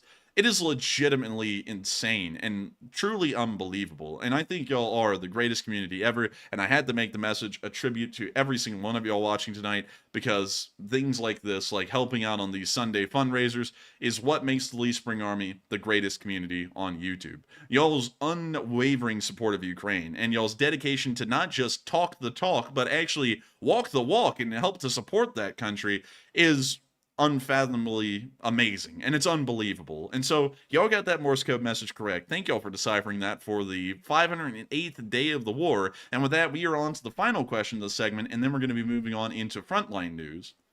All right, and the final one of this segment goes to Uber Jim, who says, where has the mighty Russian Air Force or Air Farce been, and are they out of pilots? It appears that the Russian Air Force has been operating in very limited capacity throughout the war, but it appears that they're not operating a large amount right now. And go! Hey, let's go! We just reached $10,000. We just got to $10,300. Who the hell did that? Who did it? Who did it? Who done it? Because I'm looking through, I'm not seeing a donation that came through that would have been big enough to do that. You sneaky devil, you. Who did it? You sly dog. Whoever did it, step forward, because I would like to recognize you in front of the entire Lee Spring Army for putting it over the top tonight. But that is amazing. I got to thank y'all for doing that. And unlike the Russian Air Force, which is not to be seen, the Lee Spring Army is always seen everywhere around the world. And everyone knows what y'all have done tonight. And so, with that, my honest answer would be the Russian Air Force has not been seen a lot due to massive casualties that were taken at the very beginning of the war, and it appears that they, at the moment, are not being used a heavy amount for fear of their aircraft being shot down without really getting anything out of them. And so, with that, I hope that does address that fairly well. We're now going to be moving out of this question segment, and we're now going to be moving on into the frontline news we have today. Before we do that, however, we're going to be looking through Twitter again, really quickly, to make sure that nothing else has happened to the Kirch Bridge, or no additional footage has come out about the Kirch Bridge. And so let me go to our profile here. Maybe Matthew has something. And it appears that the Russian media is urging residents to take the land bridge route if they are planning a trip soon, or to or from the Crimean Peninsula. And it also appears that that's about it. I'm trying to find some additional stuff for everyone. And let me see if I can find the Crimean Bridge. It appears that it's being tweeted more. And let's go to the latest. It looks like most people are simply taking the original video and putting a new caption on it and putting it everywhere, because I'm seeing my feed flooded with that same video. Yeah, actually that is exactly the case, because just 2 minutes ago they're retweeting the same videos over and over and over. And so it will probably be a while, and maybe towards the later end of the stream we once again get more news on the Kirch Bridge and what's happening at this moment. But we will make sure to keep you all updated as best we can. And so with that, we're now going to be moving on into the front lines. We're starting off with our first whopper of a news tonight. A Russian colonel got killed. He got no-scoped. This was Colonel Maxim Kharlamov, who commanded the 96th Separate Reconnaissance Brigade of the Russian Armed Forces, and he was killed today in Ukraine after a Ukrainian strike.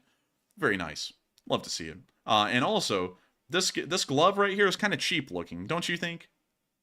Yeah, it looks like those disposable gloves you use to examine stuff with it. Yeah, like in a museum or something. Those are some cheap gloves.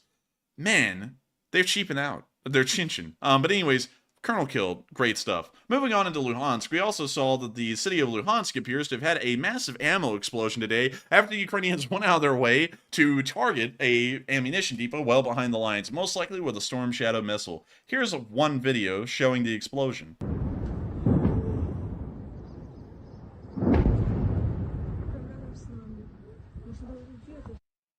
And with that, that's the end of the clip right there. Wonderful to see, and hopefully they are able to ensure that more ammunition depots get blown up like this one. And we actually have a second video of it. This one appears to have actually been taken from the city of Luhansk, looking out into the ammo depot in the distance.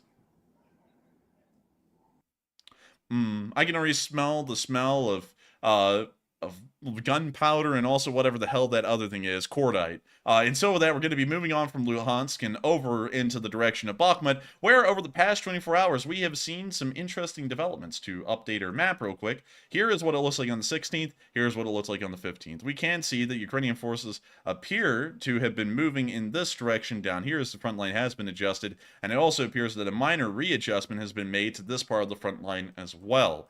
Moving on into our video footage, we saw some pictures of some Ukrainian soldiers in Bachmut on that northern flank, holding the positions. We can see one guy here, and it appears that he is... It appears that he has a AK-74 with a rail on top of it. That's pretty interesting. And we can see... That is interesting. I've never seen that before. Me either. And we can see this other guy here. has some kind of an M4, I believe, with a vertical foregrip attached to the front of it. But nonetheless, they are holding their positions on the northern front, and just a picture of those 2 Ukrainian soldiers continuing on their mission of retaking Ukrainian ground. Moving on from that little clip in the north and towards the south, we also saw an additional clip in Klishkivka of the 3rd Brigade involved in some very heavy fighting. Двигаемся, двигаемся! We hear the soldier yelling out to another one in the brush. Аккуратно, кабачки не разорваны. Здорово, сэр. Рад бачити тебе, їбать. Що ви, як діла? You now see them meeting up with some more Ukrainian soldiers in a dugout. Так, що, скажіть? Ви крайні? Да, дальше уже підери. А, дальше підери вже? Ніхуя себе, так давай я де-то спущусь, сэр. Запад криє 12, чип, бар і неврит зачищають бліндаж. And now the firefight begins. Вперед! Неврит! А? Неврит! Неврит! Чего вы не можете We now hear the firefight beginning, and we can see a Ukrainian soldier advancing. А что, где наша М? А где М-ка? Воздух! We hear some artillery falling as the soldiers continue on.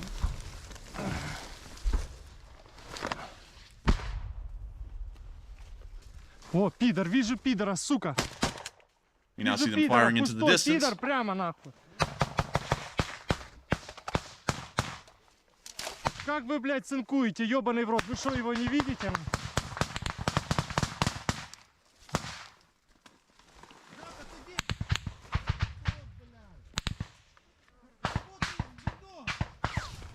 У меня осталось 6 штук!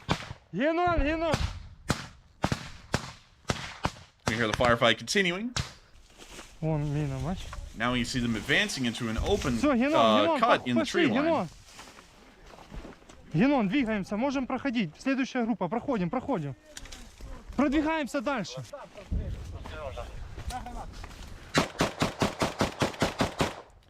A little bit of clearing going on there. Ленка!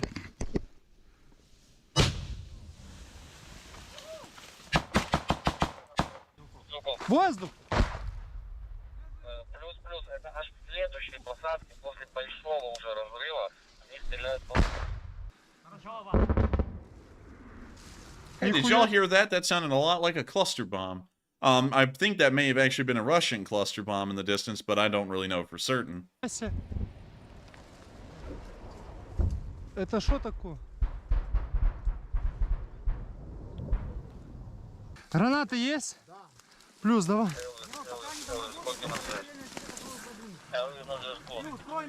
Сырный.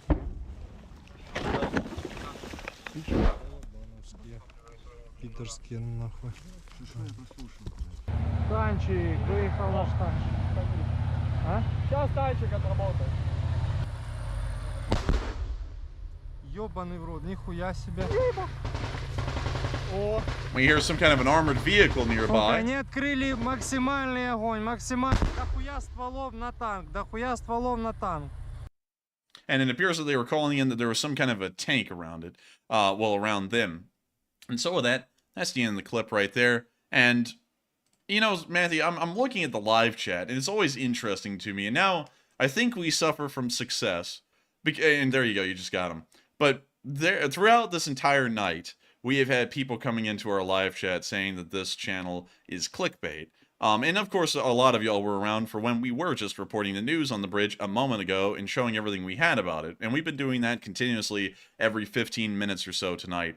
I think it is absolutely insane, Matthew. We have gotten to the news once again because it happened when we went live before everyone else has. And so here in 3 hours, because this is how it happens, here in 3 hours, we'll see that everyone on the internet is now going to start reporting that the Kirch Bridge is down. And then everyone will come to our channel and go, well, duh, why weren't you the first to report it? So once again, much like DJ Khaled, we are suffering from success. And I think it's hilarious. Anyways, moving on into the next clip around Klishkivka, we can see some captured Russian soldiers have been taken in this area.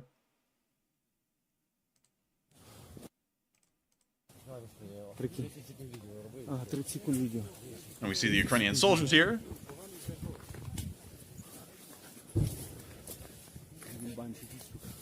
And we can see the Russian soldiers that have been captured laying on the ground here with their hands bound.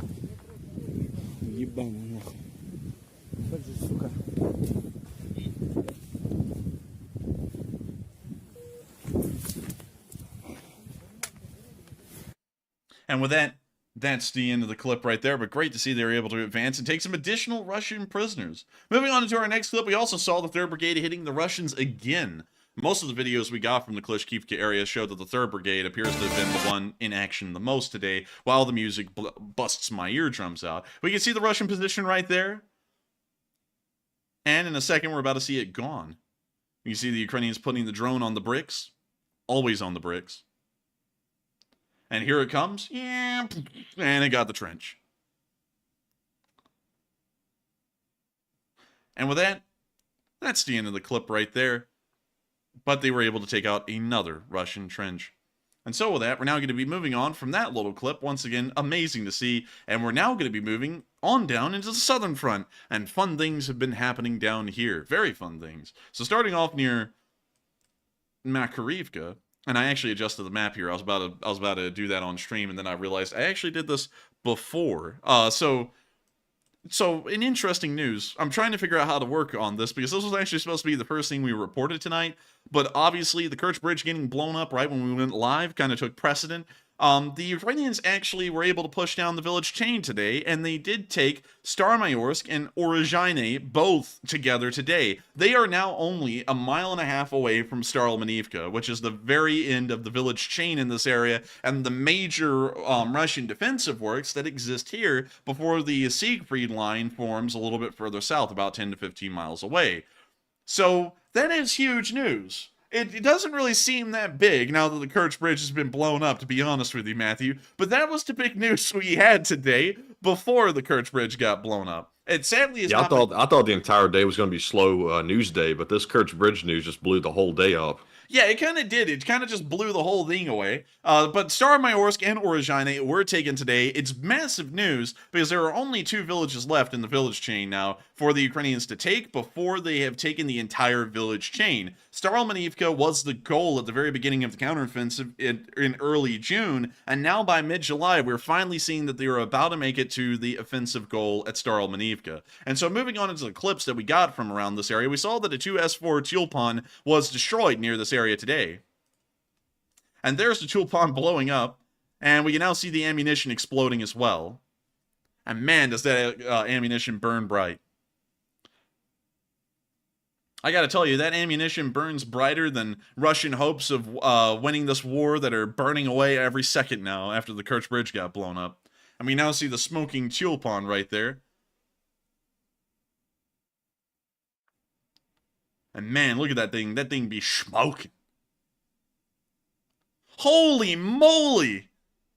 DCC Prime Primes! 1's crispy bacon. Damn! $200! How high does that get us? That got us to $11,043. We just passed 11,000. Good God! This is a 250 from Alex Yurchenko. Damn! We're going to the moon tonight. And that Tulpan also just went to the moon as well, trying to tie that whole thing together. And so with that, while I choke on my spit, we're moving on into our next clip where we saw a perfect drone attack. Check out this perfect drone attack. Music. Copyright. Mute. Man, that was like high-pitched, like a hypersonic sound coming out of that one. Dude, that's that sound you make dogs stop barking with right there. Anonymous just put in 250. Dang. Dang! God! Dude, that is nuts!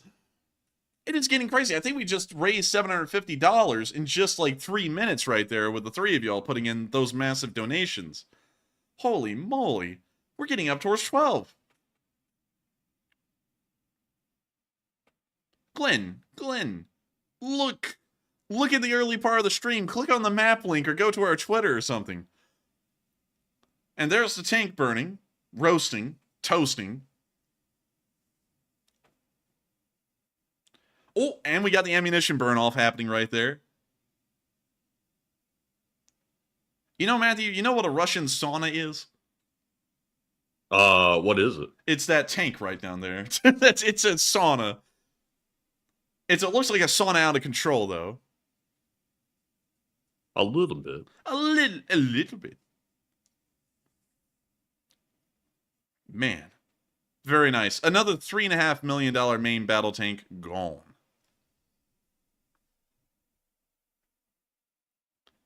We can see the thing burning still.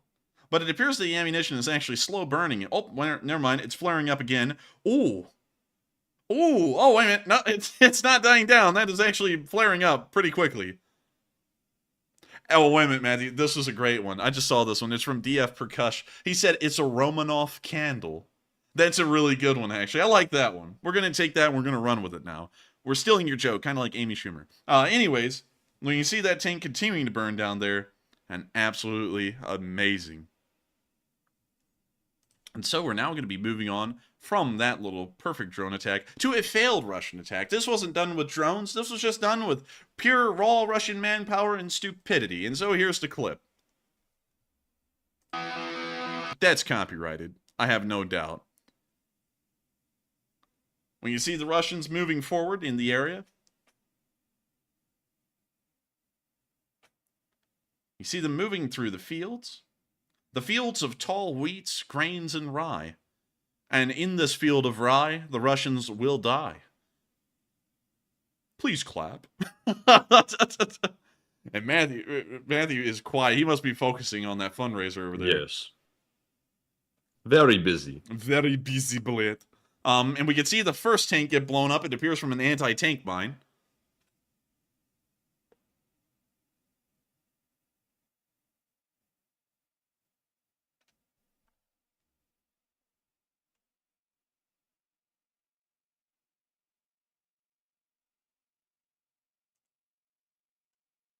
And we can see that that Russian attack clearly failed. And so with that, that is the end of the clip.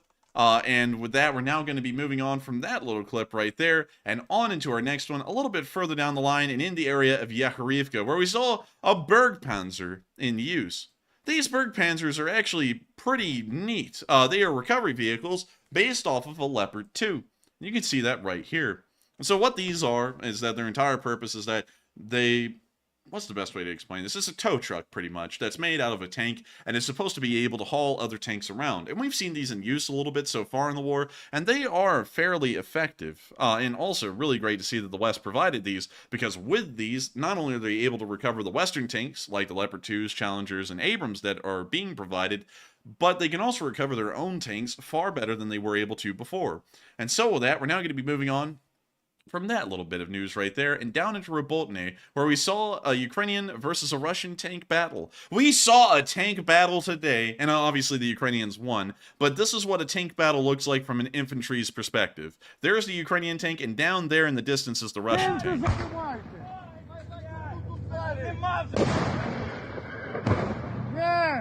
And the Ukrainian tank just won.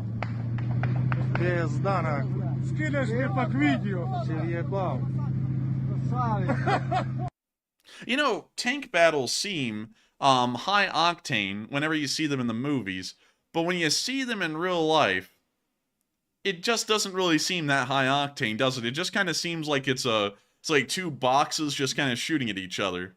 Yeah, it's always really slow, and it kind of ends like that, kind of anticlimactic. Yeah, you just hear... Okay, well, wait a minute, what'd you say? Anticlimactic. I don't even know what the hell I'm saying. I'm trying to like do 1,000 things at once.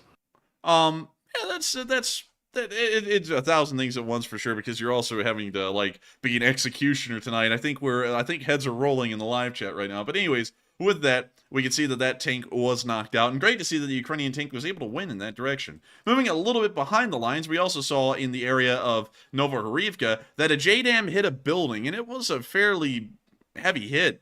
We haven't really seen JDAMs used much so far, but this was also geolocated, and then we got to see the damage that was caused. And there goes the whole building from a single JDAM bomb. We don't know what aircraft dropped that, but that was a fairly huge hit, and also a lot of damage was caused.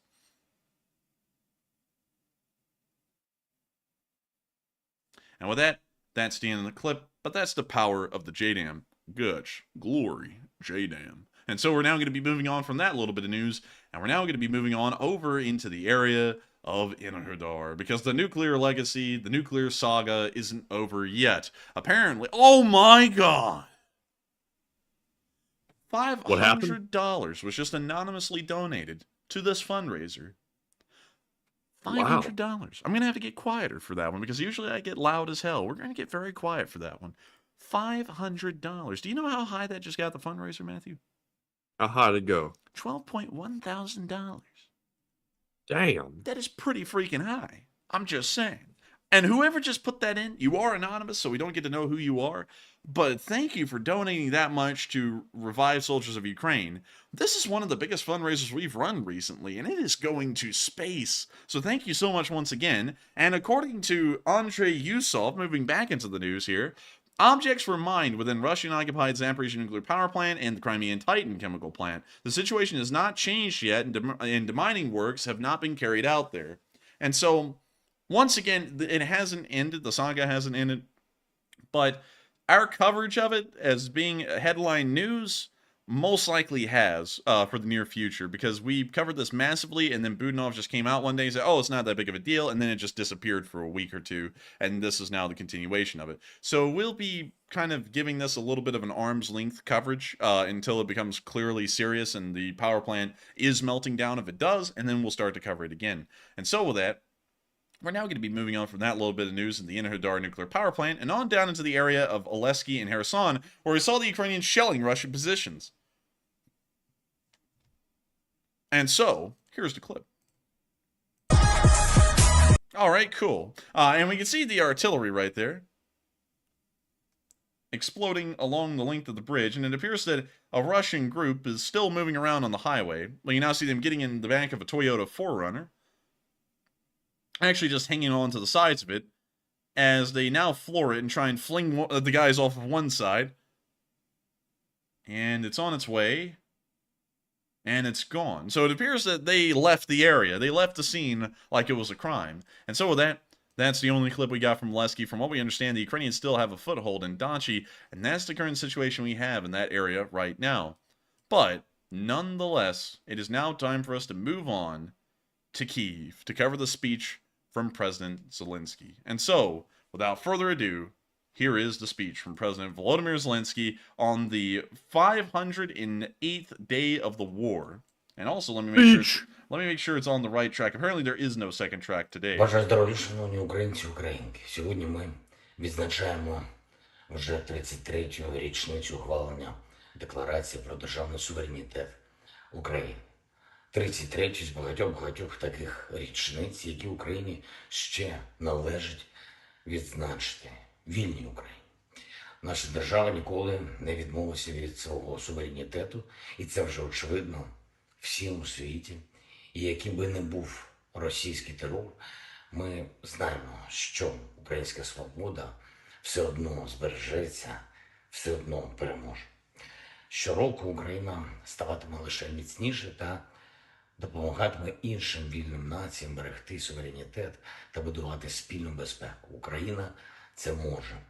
Може завдяки тому, що рядки і слова з наших фундаментальних державних документів підтверджуються силою та рішучістю наших людей, мільйонів українців і українок, для яких воля нашої держави – це їхня особиста воля.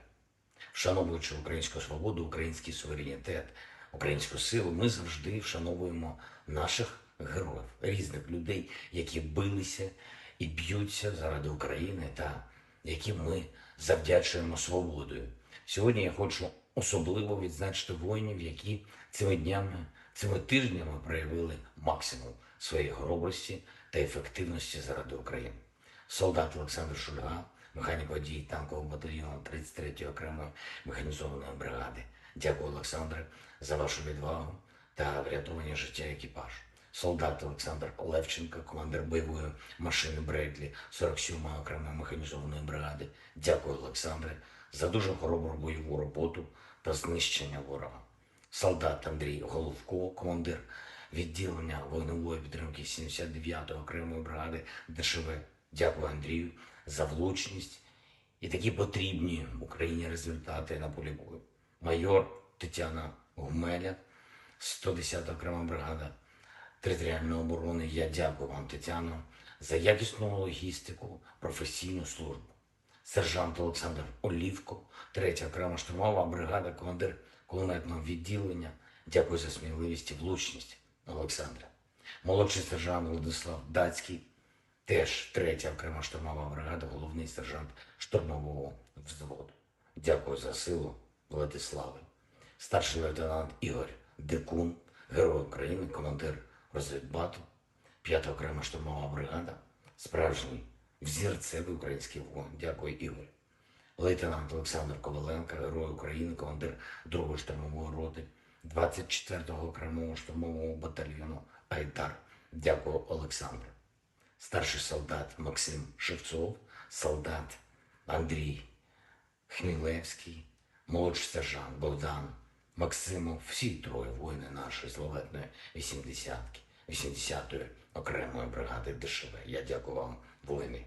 Старший лейтенант Євгеній Марциненко та солдат Олександр Додун, воїни 57-ї окремої мотопіхотної бригади імені кошового атамана Костя Гордієнка. Я дякую вам, хлопці, дякую вам за українську силу.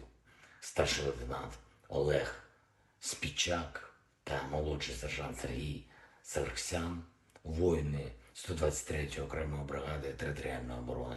Дякую за щоденну хоробрість, щоденну військову кмітливість в протидії російським ДРГ. Капітан-лейтенант Микола Собко і старшина 2-ї статті Сергій Тараса, воїни 73-го морського центру спеціальних операцій. Дякую вам за дуже вагомі бойові результати.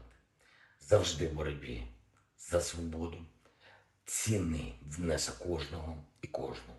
Україна пишається своїми героями. Україна пишається вами. Слава вам, воїни! І, звичайно, я дякую усім воїнам повітряних сил, Збройних сил України, пілотам, зенітникам, бійцям мобільних вогневих груп, кожному і кожній, хто береже українське небо. Дякую за кожну збиту російську ракету. Ми вже показали, що немає таких російських ракет, які не могли би збити українці, і коли український повітряний щит стане достатньо міцним, а це буде, Україна забезпечить реальну свободу і захищеність всієї Європи від російського терору. Безпека нашого континенту починається тут, з суверенітетом і силою України. Слава Україні! And Herom Slava. And Slava Ukraini. And with that, that is the end of the speech from President Volodymyr Zelenskyy and the beginning of a brand new hypothesis, a brand new idea by many people in the chat. Many of y'all have heard some very interesting statements right there in President Zelensky's speech, and not only that, y'all been hearing interesting statements, news, and information throughout this entire night. This channel, once again, weirdly enough, was the first to cover the Kirch Bridge being blown up. It happened right when we went live. And so, many of y'all have been talking about that. Many of y'all have been talking about the situation with Wagner. Many of y'all have been talking about the situation in the Southern Front. And many of y'all have also been talking about some of the things that President Zelenskyy just mentioned right there in his speech. And, Matthew, what have people been thinking about those topics? Well, first, before we get to our polls, I have to say we've reached $12,000 on our fundraiser, so well above our original goal of $5,000, almost getting close to 3 times the original goal. So big thanks to everyone once again for helping us reach that goal, and we have a very long list of top donors since then. So Enforcer, are you ready to call off the list? I would say, nah. I'm just kidding. Go ahead and read it off. All right, so our first one here is a $250 from Alex Yurchenko. We called that one off earlier, and thank you once again, Alex, for that very generous donation to the fundraiser. We also have a $200 from Ninja Machinist 89B. We have a $200 from Sharon Flynn. We have a $200 from DCC Prime 1's Crispy Bacon. Very nice. So we also have a $101 from Hal Rose. We have a $100 from Wayne Young. We also have one from Heike, and I'm hopefully not butchering his last name. I think it's Ton, hopefully, but thank you for that donation. We also have a 100 from James Roberts. We have one from Simon Christopher, Bill Vanderpool. Then we have a 50 from M288, Noma John Trottier. Rated PG, Gonzalo Guns, Ed Allen, 2 to Go, and a 50 from No Fear 4x4. So those are all of our top donors since the last time we called them out. And once again, a big thank you to you all, even if we were unable to call you off, for reaching that $12,000 goal. That is not a small amount of money, and that is going to a really good cause. So thank you all once again. And I've got to thank every single one of y'all so much once again. We always read off the top donors, the donors who put in more than $50. But there are so many of y'all who put in less than $50. There's loads of y'all, hundreds of y'all actually. And that's the reason why we end up not being able to call off all of y'all, because there are so many of y'all. It would go on forever. But I want to thank everyone we cannot name and everyone we just named for the massive amounts of support that everyone has given tonight. Through the combined efforts of the Lee Spring Army, it's not an individual, the Lee Spring Army. It is an entity of hundreds of thousands of people at this point who are officially a part of the Lee Spring Army by being subscribers of this channel, and unofficial members of the Lee Spring Army that hop in every once in a while and check the place out, although they're not really subscribers. And I guess we would call that what? Like, that's not really the Lee Spring Army. That's like the Leaf Spring National Guard, I guess. But anyways, moving on from that, the weekend warriors of the LSA. Anyways, I've got to thank every single one of y'all who have helped out this fundraiser tonight and who have been here tonight with us. Y'all have made tonight a historic night in two ways. Y'all have once again been able to assure and secure another $12.3 thousand to support for revived soldiers of Ukraine. Who knows how many wounded soldiers that will end up helping out through rehabilitation and medical procedures. And not only that, thousands of y'all were here tonight with us. Actually, tens of thousands of y'all have been here with us tonight to cover the news of the Kirch Bridge being knocked out again. And it is unbelievable to think that we were able, Matthew and me were able to be here with all of y'all tonight as a part of this history. And I got to thank y'all all so much once again, the entirety of the Lee Spring Army, for helping this fundraiser to get to where it is, and also to be here with us while we cover historical breaking news again. It is absolutely unbelievable. It's actually crazy that we were here when the Kirch Bridge got blown up again. Many of y'all remember the first time it was blown up in October. A lot of y'all were around for that. It got blown up nearer to the later part of our stream. I think that was also a Sunday fundraiser as well, weirdly enough. And we called up Operator Starsky and had him on air with us while that was unfolding, which was truly amazing and unbelievable. In this time, we were live again when it happened. It's really bizarre, Matthew. Like, just to take a step back from a minute from the show and being here and covering the news, it's so weird that usually things happen right at this time of day whenever we go live.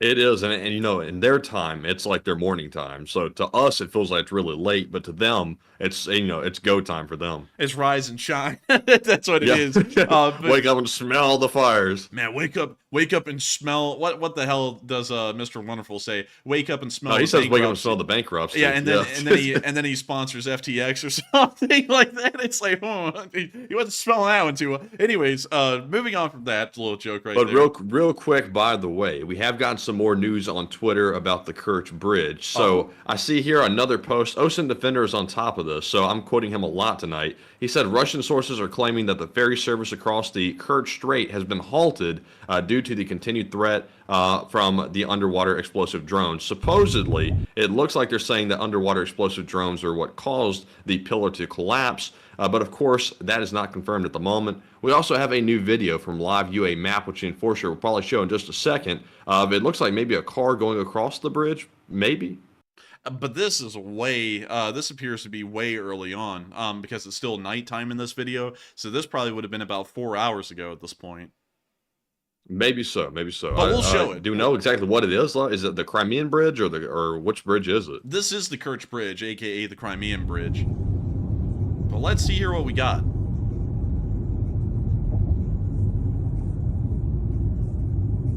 Apple bottom jeans boots with the fur. Man, they banging it out in this car. And also, by the way, I don't know if I said 101 earlier, but Hal Rose actually put in a $1,001 donation earlier. Want to make sure we call that out because that was a huge amount of money to donate. So once again, Hal Rose, thank you very much for that very generous donation. And thank you so much once again, Hal Rose. But I think this is people, Matthew, with their emergency their emergency blinkers on, reaching the part of the bridge that is down. Because if you notice, everyone is stopped up here and the lights are out. Interesting. So I think that's what that may be. But we don't really know for certain. But that's the only new video we've been seeing around at the moment. And also, someone just asked, where do you see the exact total on the fundraiser? If you're on desktop, and I'll show y'all here because I actually run my stream live on a second screen to be able to see the fundraiser total. It shows it in the window here as a whole number, like 12,000. But you can scroll below that down here, and it actually gives you the exact number, which is $12,406 at this exact moment. And it does that on all of them on desktop. I don't know what it looks like on a phone or a tablet, but I know on a desktop, that's how it's presented. So it's right down there below the video on the bottom right. Anyways, let me scoot that back over here. And with that, I hope that does address all of that fairly well. I'm hoping that I've covered everything there. And with that, we are on into the polls. All right, and our first poll says, reports indicate that the Russian General Popov will be transferred to Syria instead of being dismissed entirely. And what are your thoughts? 39% said that's considered punishment. It looks like 26% said he will be killed later. 24% said they can't replace him, and 12% said unsure. And we did hear the other day that some Russian committee did say that they wanted to keep him in his position, but it looks like they're going to try to simply transfer him now instead of totally dismissing him from his post.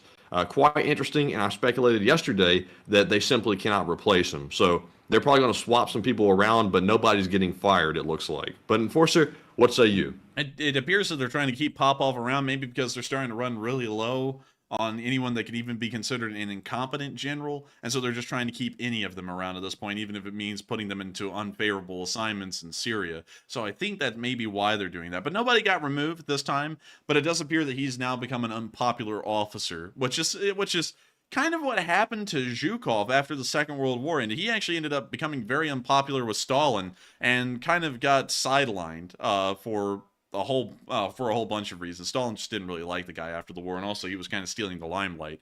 But anyways, with that, hope that does address that fairly well. And with that, we are on to the next one. All right, and our next poll says, today Russia seized control of shares belonging to the French food giant operating in Russia. And what are your thoughts? It looks like 65% said it's typical Russian gang activity, 26% said it's Putin looking for a replacement, and 9% said unsure.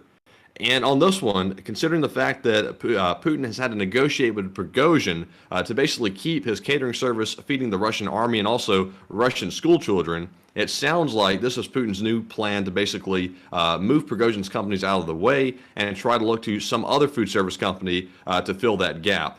That would be my speculation, but Enforcer, what say you? I would say that's probably the case as well. It's kind of like the Vkosnaya Tochka kind of deal with the McDonald's. I think they're trying to do that with the French food giant, possibly, and turn them into a zombified version of themselves that operates specifically for Russia. Maybe that's what they're doing. But it is kind of weird to hear that there is a French food company, a French food giant still operating in Russia, because weren't the sanctions supposed to stop that? Well, I'm not sure if they were necessarily operating there, but they did have shares inside of Russia still. They might have closed down their operations and put them on halt, but I'm not really sure.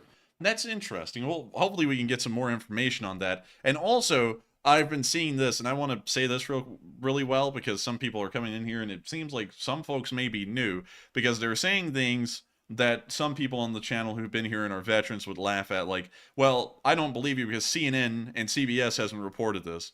CNN and CBS are laughable jokes.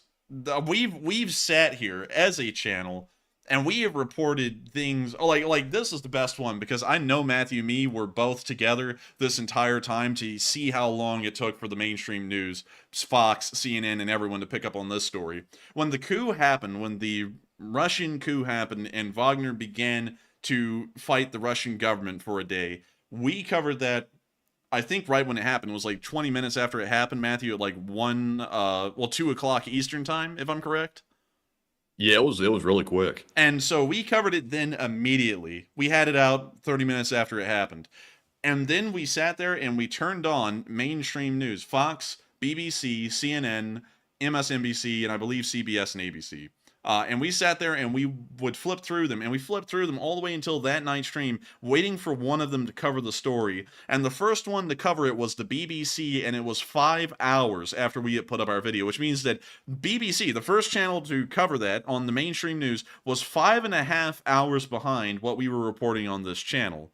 5.5 hours, and they call themselves live news. Oh my Dang, God! Carl Young just put in a $2,534 donation and brought us up to $15,000. Good God! Oh my Lord! We just made it. That is insane. That is the biggest donation of the night right there.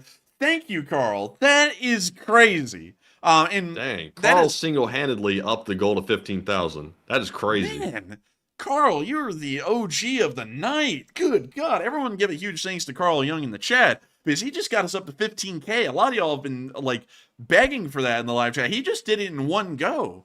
But damn, I'm blown away. Thank you, Carl Young. That was amazing. And getting back to talking about CNN and all of those folks real quick, getting back on track with that, they are way behind. And I know that some of y'all just say, hey, they reported on that 50 minutes ago, but they reported on it on their website in an article. And usually those articles are only 2 sentences long. It may as well be a Twitter post that they're putting on their website. And then it'll take hours for their actual TV channels to start covering that news. And that's what some people are saying. I turned on CNN and they're not talking about it. Well, yeah, because they're way behind. They are not live news. They are just news, and they're covering stuff that happened like yesterday nearly and acting like it's just happening right now. So that's the reason why.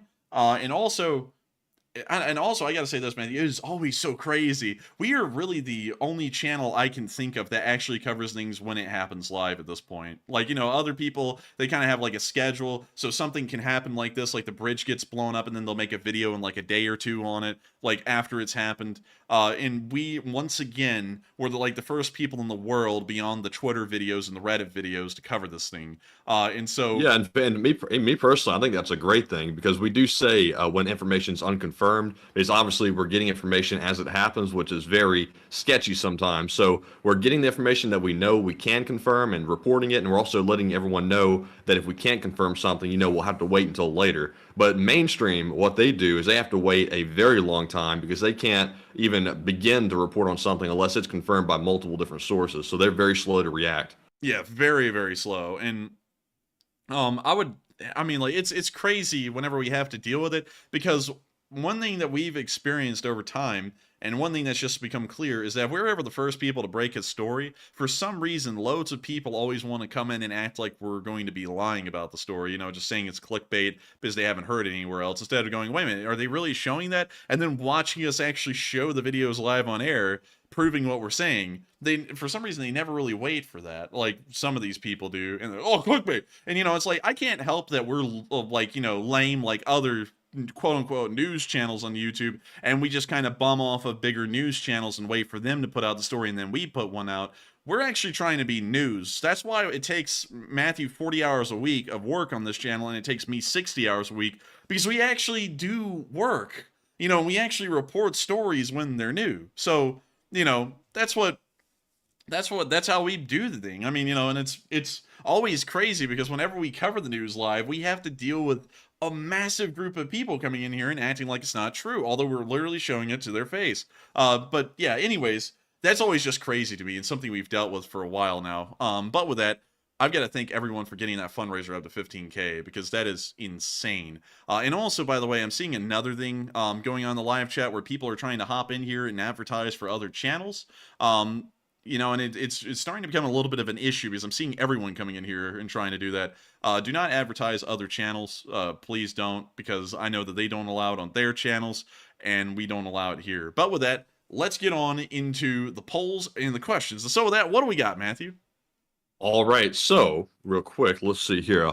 I think we had already addressed the first two, and we did. So we had one poll left to address, and it says the U.S. says its ammo stockpiles are running low as it sends more to Ukraine. And what are your thoughts? It looks like 36% said it sounds like Western excuses. 29% said I don't believe it. 20% said the U.S. needs to pause and rebuild stocks, and 16% said unsure. And on this one, I would say that this sounds like an excuse because the U.S. has really quick ways it can ramp up production, and this war is not new. It's been going on for well over a year now, and the U.S. has had all the opportunity to build up these stockpiles and make sure we have enough left. So I'm not sure if this is some kind of excuse for the U.S. to start backing off support or what, but it sounds kind of lame to me. But Enforcer, what say you? I would say it sounds lame. Isn't this the same thing they said about the Javelin missiles that have never run out yet? Yeah, they say that pretty often about pretty much everything. Yeah, I mean, they said this at the beginning, to go back in time here. At the beginning of the war, when we started giving them Javelin missiles, which was one of the first things we ever provided to them, people started coming out and going, "Oh no, we're going to be out in 3 months," and we're still giving them Javelin missiles to this day in the tens of thousands every single time we give them an arms shipment. And so that's just a lie. I don't believe it at all for a minute that a country that spends $750 billion a year on national defense is going to end up running out of ammo. That sounds unbelievably nuts and just goofy. It doesn't even sound like it makes sense. Like, I would get it if the Russians are running out of ammo because their budget's like 60 billion a year, but we spend 15 times that, and now we're saying we're running out of ammo. That's just unbelievable. And on top of that, everyone, and that just sounds so goofy because the same people who are saying this probably believe that the military-industrial complex runs the country. So how in the world would the military-industrial complex not be jumping on top of this thing and pumping out ammo till there's no tomorrow and getting contracts for it? That just doesn't make any sense from any side. But with that, hope that does address that fairly well, in my opinion, because I don't believe that whatsoever. And so with that, we are on to the next one. All right. So also I saw Maureen M say, any updates on the bridge thus far? So let me go over here and take a look at Twitter since finally I've gotten a slight break in the live chat here. Hopefully it keeps up. Let's see. It looks like we have a video that came out here. I'll retweet it. It looks like it's showing some smoke. Oh, it's actually a pretty good video. I retweeted that on our profile now, so Enforcer can take a peek at it. And it appears that is our only video that we've gotten since the last one. So Enforcer, take a peek at that one. It looks pretty clear to me. Take a peep. Oh, wait, footage, smoke covering. It's actually from a military exercise that occurred. Oh, wait a minute, that's actually OSINT Defender clarifying that video that we showed a while ago on stream about the military exercise happening with the smoke screen deployed on the bridge. So unfortunately, well, at least we got some clarification. At least we did, because it now appears that some people are out there going, "Oh my God, look!" And it's the thing we showed, I think, like a month and a half ago. But anyways, with that, good to know that OSINT Defender out there is cleaning up the misinformation that's starting to run around because people are trying to get to it fast. But with that, we are on to the next one. All right, so with that being said, we're moving into our live chat questions. And also I see some folks saying that was the video from Smoke a few months ago. So I'm glad that that was clarified because just glancing at it, it looked promising, but it wasn't. But moving on to our first live chat question, we have one from Mr. Awesome Noob, who says, was the Sevastopol attack a cover for hitting the bridge? Maybe so. That's actually a really interesting concept there, because by attacking Sevastopol, they put Sevastopol naval forces on high alert, and really that's really it. I don't know, maybe that did distract and maybe it didn't, because when you think about it, that would have been localized to Sevastopol itself and the city's port defenses. I don't think that alert would have distracted coastal defenses near the Kerch Strait. Maybe, I'm not saying it's out of the picture because, Russians are incompetent as hell, but maybe they just weren't looking out there. I would believe that as much as the other as well. Maybe they just were being incompetent and they went, "Oh, nothing ever happens in Kerch Strait," and so everyone just took a holiday on the coastal defenses, and then that thing made it under the bridge and blew up. That could have been equally viable. But I would say it's possible that that could have been a distraction for what happened at the Kirch Bridge today. Certainly, I would not put that out of the ideas of what may have happened at all. That's a pretty good one. Or as one person said before that we tried to go on their show, that's valid. That's valid. That's so valid. Say it's valid like while you're sitting on the toilet in like a public restaurant. It's like echoing. That's valid. That's valid. That's I'm so telling you. valid. Oh my God, that is so. Man, I can't even call cap on that one. Man, I didn't file my taxes though. On God. That's in the words of someone. I'm just saying that's allegedly what they said. I was about to say. Anyways, that sounded bad. Allegedly. But anyways, with that, we are on to the next one. All right, and our next live chat question goes to Travis, who says, have you heard about the president of the U.S. calling IRR into active duty, and what do you think happens next, and is the United States about to go to war? I have not heard about that with the IRR. That's those 3,000 troops that were taken from reserve and put on active. I think that was some kind of a training exercise or something similar. It was supposed to be something routine, and then someone saw it and they went, "Oh God!" and so it caused a public panic. But if we were getting ready for war, we wouldn't be bringing only 3,000 guys out of reserve. We would be bringing hundreds of thousands of guys out of reserve because that's That's just too small of a number. Unless if we feel like the Russians have been whittled down so badly, it would only take 3,000 guys in a picnic basket to beat them at this point, which may also be true as well. And so with that, I hope that does address that fairly well, and we are on to the next one. And our next question goes to Fiuma, who says, didn't the Kirch Bridge have security cameras installed? That should show us a bit more. Yes, they actually have had security cameras along the entirety of the Kirch Bridge, but we haven't seen the security footage come out yet, unfortunately. Hopefully we will see that, because you're absolutely correct. And that will give us a really good idea of what happened at the bridge. But it appears that that footage has not come out yet, unfortunately. And so with that, I hope that does address that fairly well. And also, Rosalie Woolman just said, are we seriously about to hit 17? Oh, we're at 15,140. So it looks like we got a little ways to 17, if that's what everyone's shooting for in the live chat.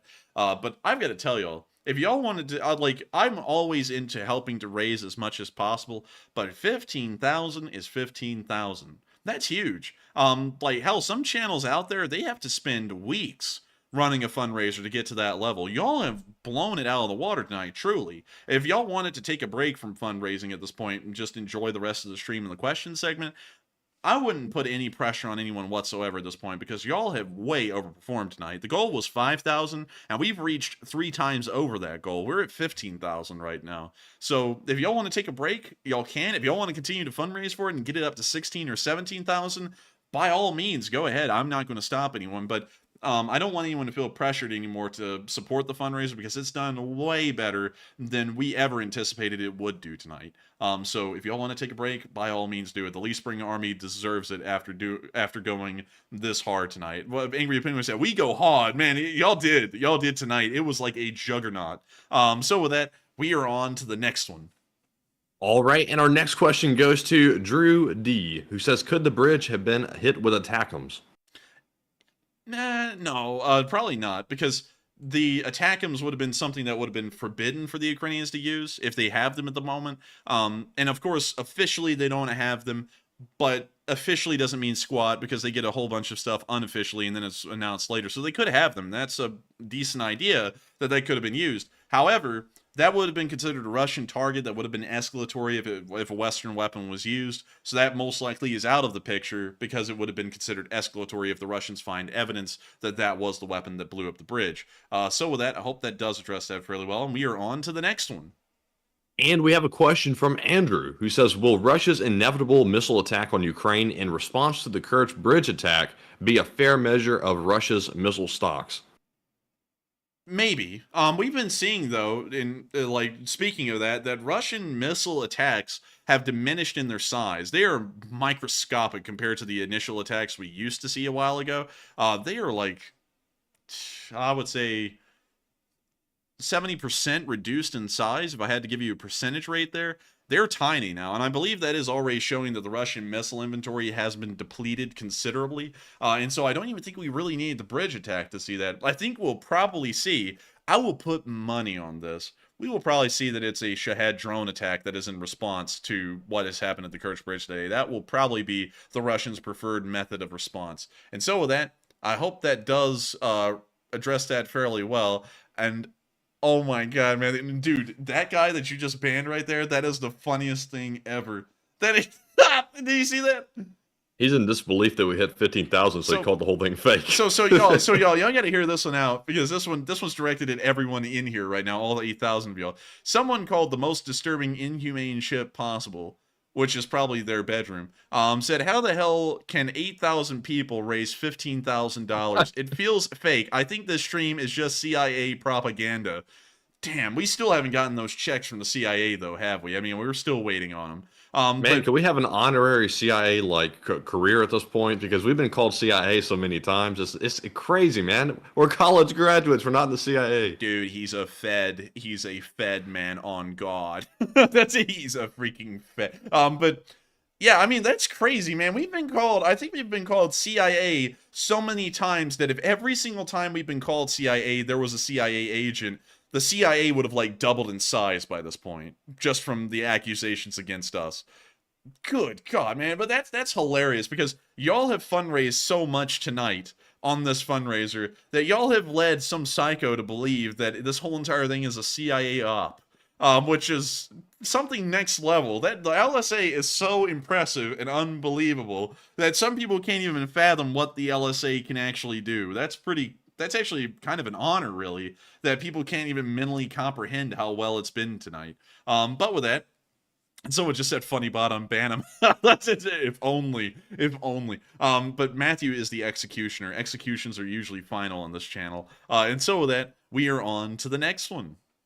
All right, and our next question goes to Sika Games, who says, what are the odds that Ukraine reverse engineers Storm Shadows, HIMARS, etc. to create their own weapons on their own? Oh, it's entirely possible. Once they get access to the technology, they could try and rip it off. But the problem is that and this kind of plays into diplomacy a little bit and geopolitics, is that if they want to be a part of the Western world, you really can't do what the Chinese would do in this situation, which is to copy all of this stuff and then start using their own homemade versions of it. That would be the Chinese way of doing things. But if Ukraine wants to be in the Western world, they can't do that, because if they start to encroach on proprietary technology made by other countries, they could start to not really want Ukraine in NATO because they're ripping them off and making cheaper versions of their weapons. That's why you see that other countries don't really make a lot of knockoffs of other people's weapons here in the Western world. The US makes the Tomahawk, and they will be the only person that makes the Tomahawk. If someone was to buy some from them and then copy the design and try and make their own, the US would stop selling them weapons altogether, and that's a risk that a lot of countries in the Western world wouldn't want to take. And on top of that, they would piss off a lot of other countries in the Western world, because they would start to break unofficial rules that are just kind of understood. So they really wouldn't want to do that for the diplomatic aspect of things, but hypothetically they can. And so with that, we are on to the next one. Also, by the way, thank you to everyone for following our Twitter page. We are literally 35 followers away from hitting 10,000 followers, and we just gained like a few hundred in the last hour. So the Twitter page is growing tremendously fast. And I know people have their complaints about Twitter. I do as well. But it is the fastest way to get the news out. So if you want to follow us over there and hit that 10,000 follower goal, that would be tremendous. And also, by the way, you can find a link to our Twitter in the description below. We are only 25 followers away from 10,000 right now. So if you would like to try and be that 10,000th follower on our Twitter, please go ahead and click on the link in the description below and go follow us there. We put out news as regularly as we can on Twitter.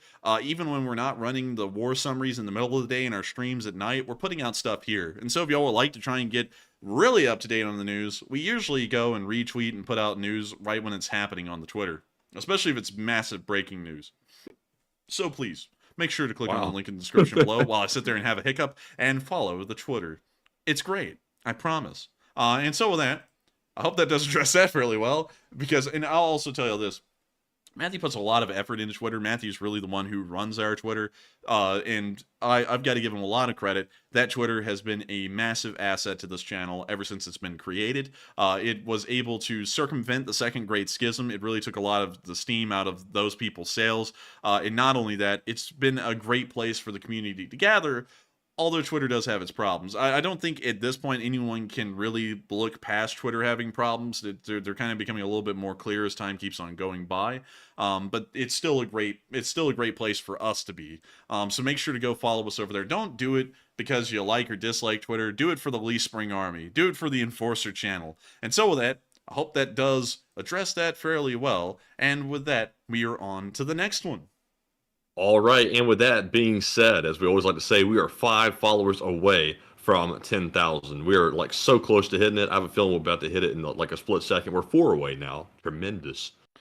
Tremendous. You sound like a I'm British telling person. you. Oh, man, I'm telling you. I get no respect around here until it comes to Twitter followers. Oh, man, some people get no respect. Some people have no Twitter. Oh, man, I'm telling you. But we got one. Oh, man, I'm telling you. It's nice. Real nice. Oh, man. Let's see. Let's refresh it. Oh, we're only 3. Oh, 3 only away. 3. Let's go. But anyways, with that, we are on to the next one.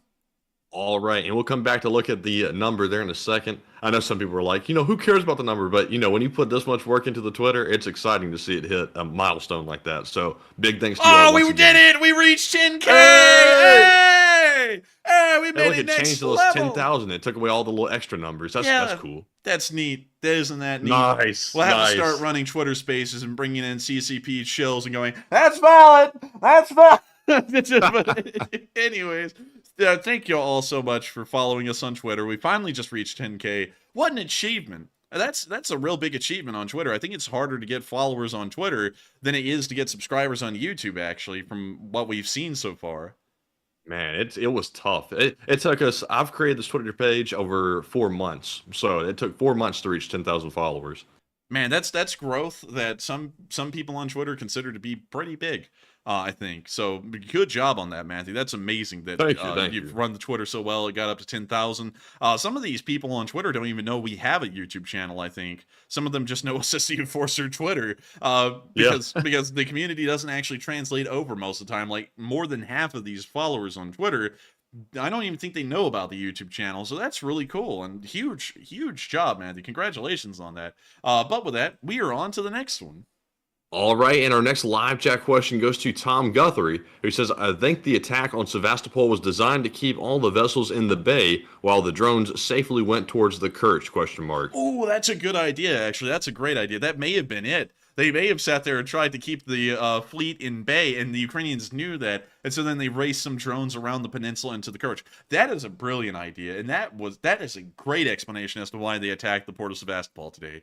And so I hope that addresses that fairly well. Amazing idea. That was a bombshell right there. And with that, we are on to the next one. All right, and our next question goes to Antolin, who says, serious question, realistically, what can Turkey do to stop Russia from hypothetically blowing up grain ships? Turkey would have to be willing to attack a Russian ship, would they not? Not really. That was so high pitched. I don't know why my voice went that high. I sound like that shrimp on Shark Tale.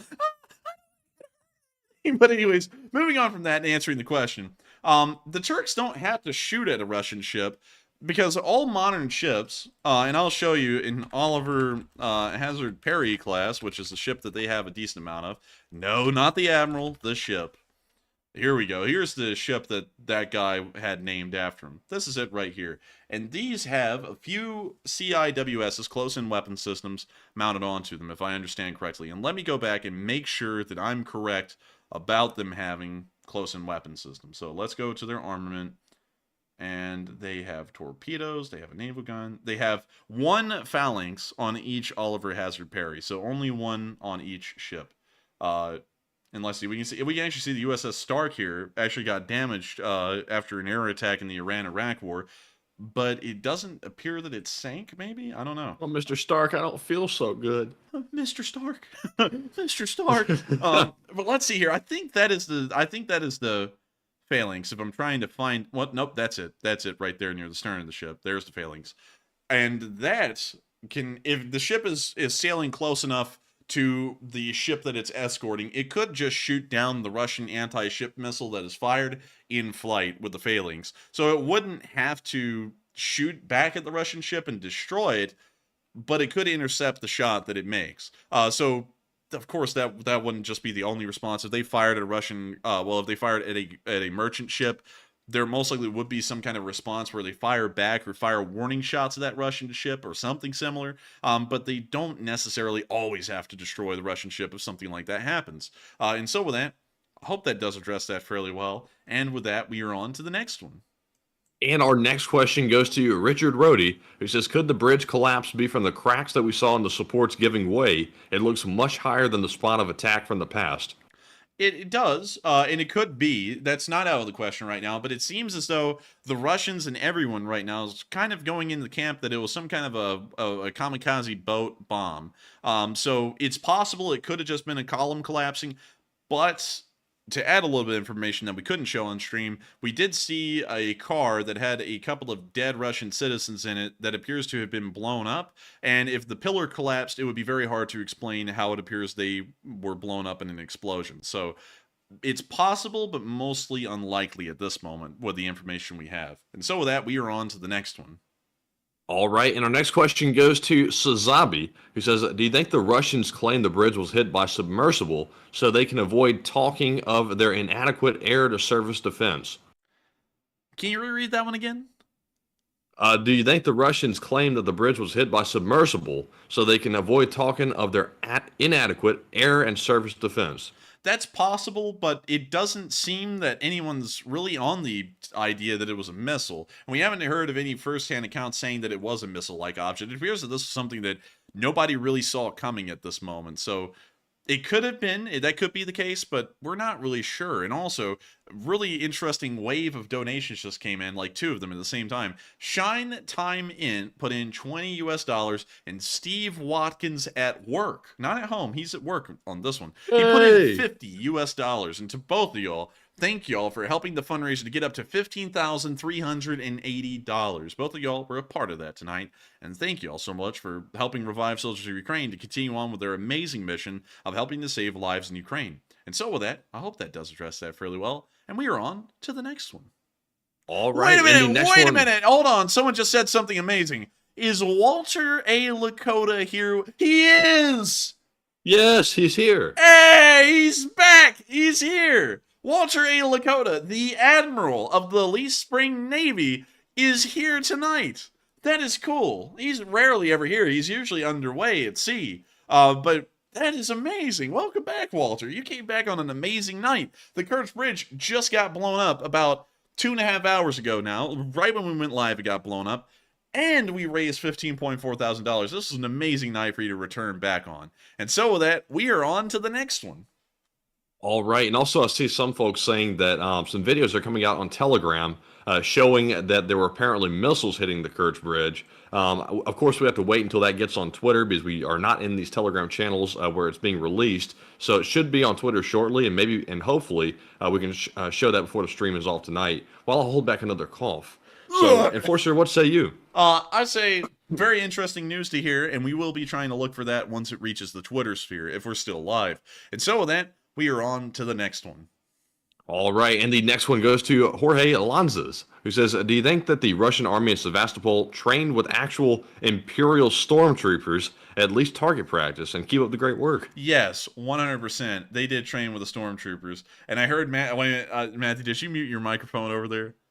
Yes. Dude, it was a really good one because all I heard was, and then I heard it mute, and I was like, "Oh, he's hacking." I feel so sorry for Matthew because he's gotten better, way better than he was when he was really sick. He had a fever of 104, but he is still got a bad problem with a cough, and my dad does too, and they both got sick with the same thing. We think it is a bad sickness. I'm very lucky to have not gotten it yet because it seems as though the cough never goes away, and Matthew has been an absolute trooper dealing with that on air because it's tough. It's tough. I want y'all to have sympathy for Matthew. It's a sympathy play. No. Anyways, moving back to this video. Now, Matthew, this does look a lot like Stormtrooper aim in Star Wars, not lying. What the hell is this one guy doing? Like, he's just shooting into the sky. That's what the Russians do. They just panic whenever something goes down. Yeah, that's just insane. I mean, yeah, they were trained by stormtroopers for sure. No doubt about that. That's why that's happening. But with that, oh, and also, new piece of news just came out. This is apparently confirmed. 2 people are definitely confirmed dead after the explosion on the bridge. So for certain, 2 people, but they suspect more. Interesting. We did see a video showing 2 of them for sure dead, really at the beginning of this whole thing. But very interesting here. They have been confirmed dead, and I think that may start to weigh into how this is responded to. But with that, we're on to the next one.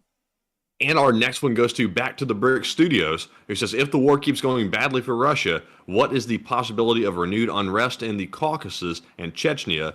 And there were clashes earlier this year, and an insurgency is currently ongoing.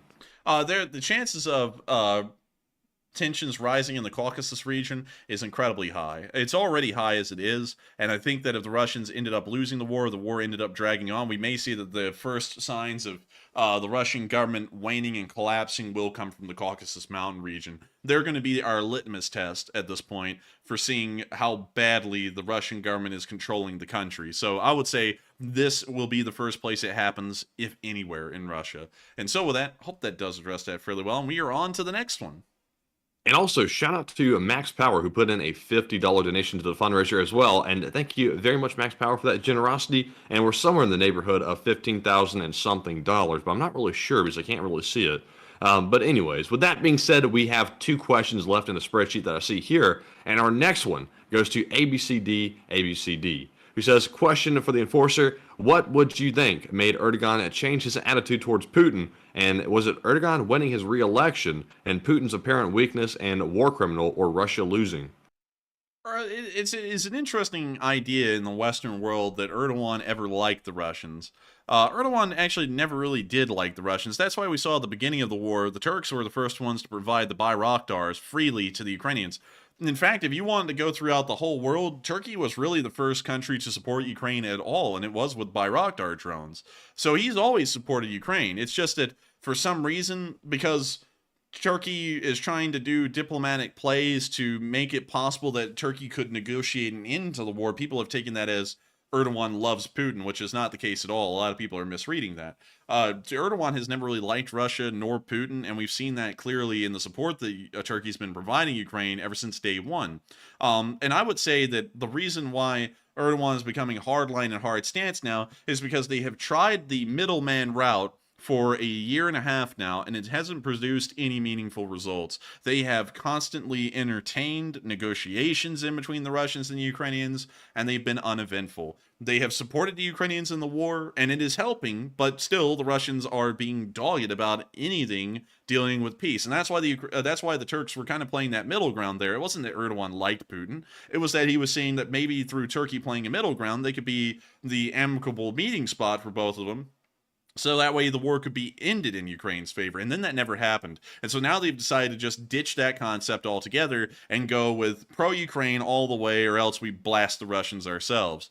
And honestly, that's just been the real direction they've been moving in the whole time. But Turkey gave it the diplomatic route first, and now they see that that's not working, so they're just going to say, we'll bust your heads in if you don't let the grain ships make it to port and out of port. And so with that, I hope that does address that fairly well. And with that, we are on to the final question of the night. And so, who was the lucky last person to put in the lucky last question of the night? All right, and that viewer is Sika Games once again, who says, if the U.S. is saying that we are low on ammo, why not start the Defense Production Act and get some more going in no time? And, you know, that's the thing, is that these people who say this kind of stuff, they're never thinking about a big picture. They don't know how the government works or how the Department of Defense acquisitions work or anything like that. They will do that. If we need ammo, every single industry in the United States will be converted into producing ammunition, vehicles, and equipment. That's just a part of the modern world. That's been a part of the United States ever since 100 years ago in the First World War. The entire commercial industry we have can mobilize to produce war materials. And on top of that, there are already arms companies that can produce the amount of materials and weapons we need. And they have been doing that ever since the war started, especially in areas like javelin ammo that has been used up heavily by the Ukrainians. It's something that's not true.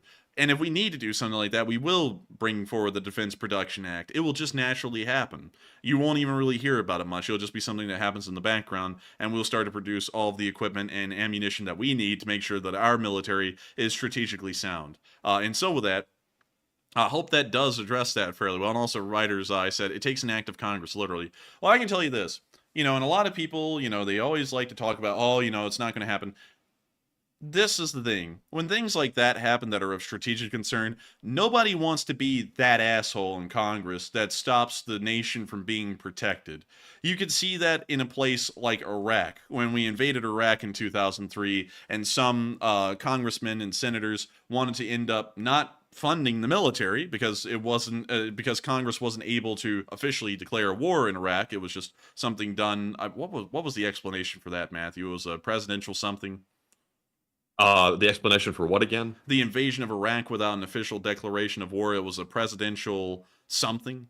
I forgot the exact term. Yeah, it was just a presidential order that basically sent them there, and then I don't think Congress ever officially approved it, did they? Yeah, they never did approve it. And so some of the congressmen and senators wanted to stop funding to the army to screw over the presidency. But then they got painted immediately as the assholes. They were going to screw over just young men and women and young service members by cutting funding to them in the middle of a war. And so everyone unanimously ended up funding the federal budget again and keeping the military running. That's what happened. And that's what would happen here. You're not going to see anyone on either side shoot down defense order, pretty much, to produce more ammunition and arms, especially when we need it, because they're going to be known as that asshole that is going to screw everyone over, not just the military, but the nation itself, because they're not going to end up doing what we must do. So that is something I wouldn't worry about at all. They will definitely have a national, a defense production act. I forgot the exact name for some reason. It just slipped my mind right there. But they will enact it if we need it. And so with that, I hope that does address that fairly well. And it is the end of tonight's stream, 2 hours and 35 minutes in. I have to say I'm incredibly honored to know that so many of y'all have joined us tonight. At the peak tonight, there were 12,000 of y'all on, and right now there are still 7,300 of y'all here. And I have been completely honored to know that we were able to break this amazing news to all of y'all tonight, live as it was happening, literally right when our stream went live. It has been an absolute incredible thing, not only that we've been able to cover this breaking news tonight, but we have also been able to break records. We got up to $15.5 thousand on this fundraiser tonight, and it's one of the largest fundraisers we have run this year. And I've got to thank you all so much once again for being a part of that fundraiser and being a part of this stream tonight as we cover something before anyone else even got to it. We covered it so early that we ended up being called clickbaiters. And I think that is really the testament of being a breaking news channel, is that we are able to get to news so quickly before everyone else has gotten to it that people want to just call us clickbait. And so, thank you all so much once again for watching tonight. It has been an absolute honor. Please make sure to like, comment, and subscribe, because we run these streams 6 days a week. Every single day except for Monday at 10 p.m. Eastern Time, the exact same time every night, covering the news of this war. We always run Sunday fundraisers to help out nonprofits that are operating inside of Ukraine and helping out those people. And we also run war summaries, video war summaries, 7 days a week. There is never a break of those videos. And if there is, it is incredibly rare. And those are summaries that are 10 to 20 minutes long that cover some of the large news, the large bulletins of the war every single day as it's happening. And so with that, thank you, everyone, so much once again for watching. Have a good night. Great luck. Stay safe. Take care. Good luck. That was supposed to be what it is, not great luck. And glory to Ukraine, and long live the Lee Spring Army. The Lee Spring Army never dies. And good night, LSA. Thank you all for another successful fundraiser, and be sure to tune in tomorrow for our short war summary where we cover the Kirch Bridge news. Good night, and love Ukraine. The Lee Spring Army sends its regards.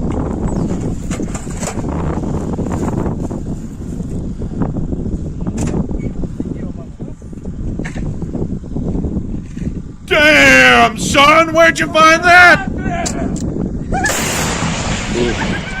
Русский военный корабль. Предлагаю сложить оружие и сдаться. Русский военный корабль, иди нахуй.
Hey, and really quickly, everyone, we would also love to give a massive thanks to Mark incompetent drone operator, also Mark Slavo Ukraini, for just throwing in about $5,000 I believe. So he just put us over $20,000, and I wanted to make sure to note that real quick before we actually rounded out the stream. So thank you so much for the massive support to the fundraiser tonight, Mark, and helping to save lives in Ukraine. And so with that, we are actually done tonight. We will see you all on the Short War Summary tomorrow and on a live stream on Tuesday at 10 p.m. Eastern Time. And so, good night. Good night.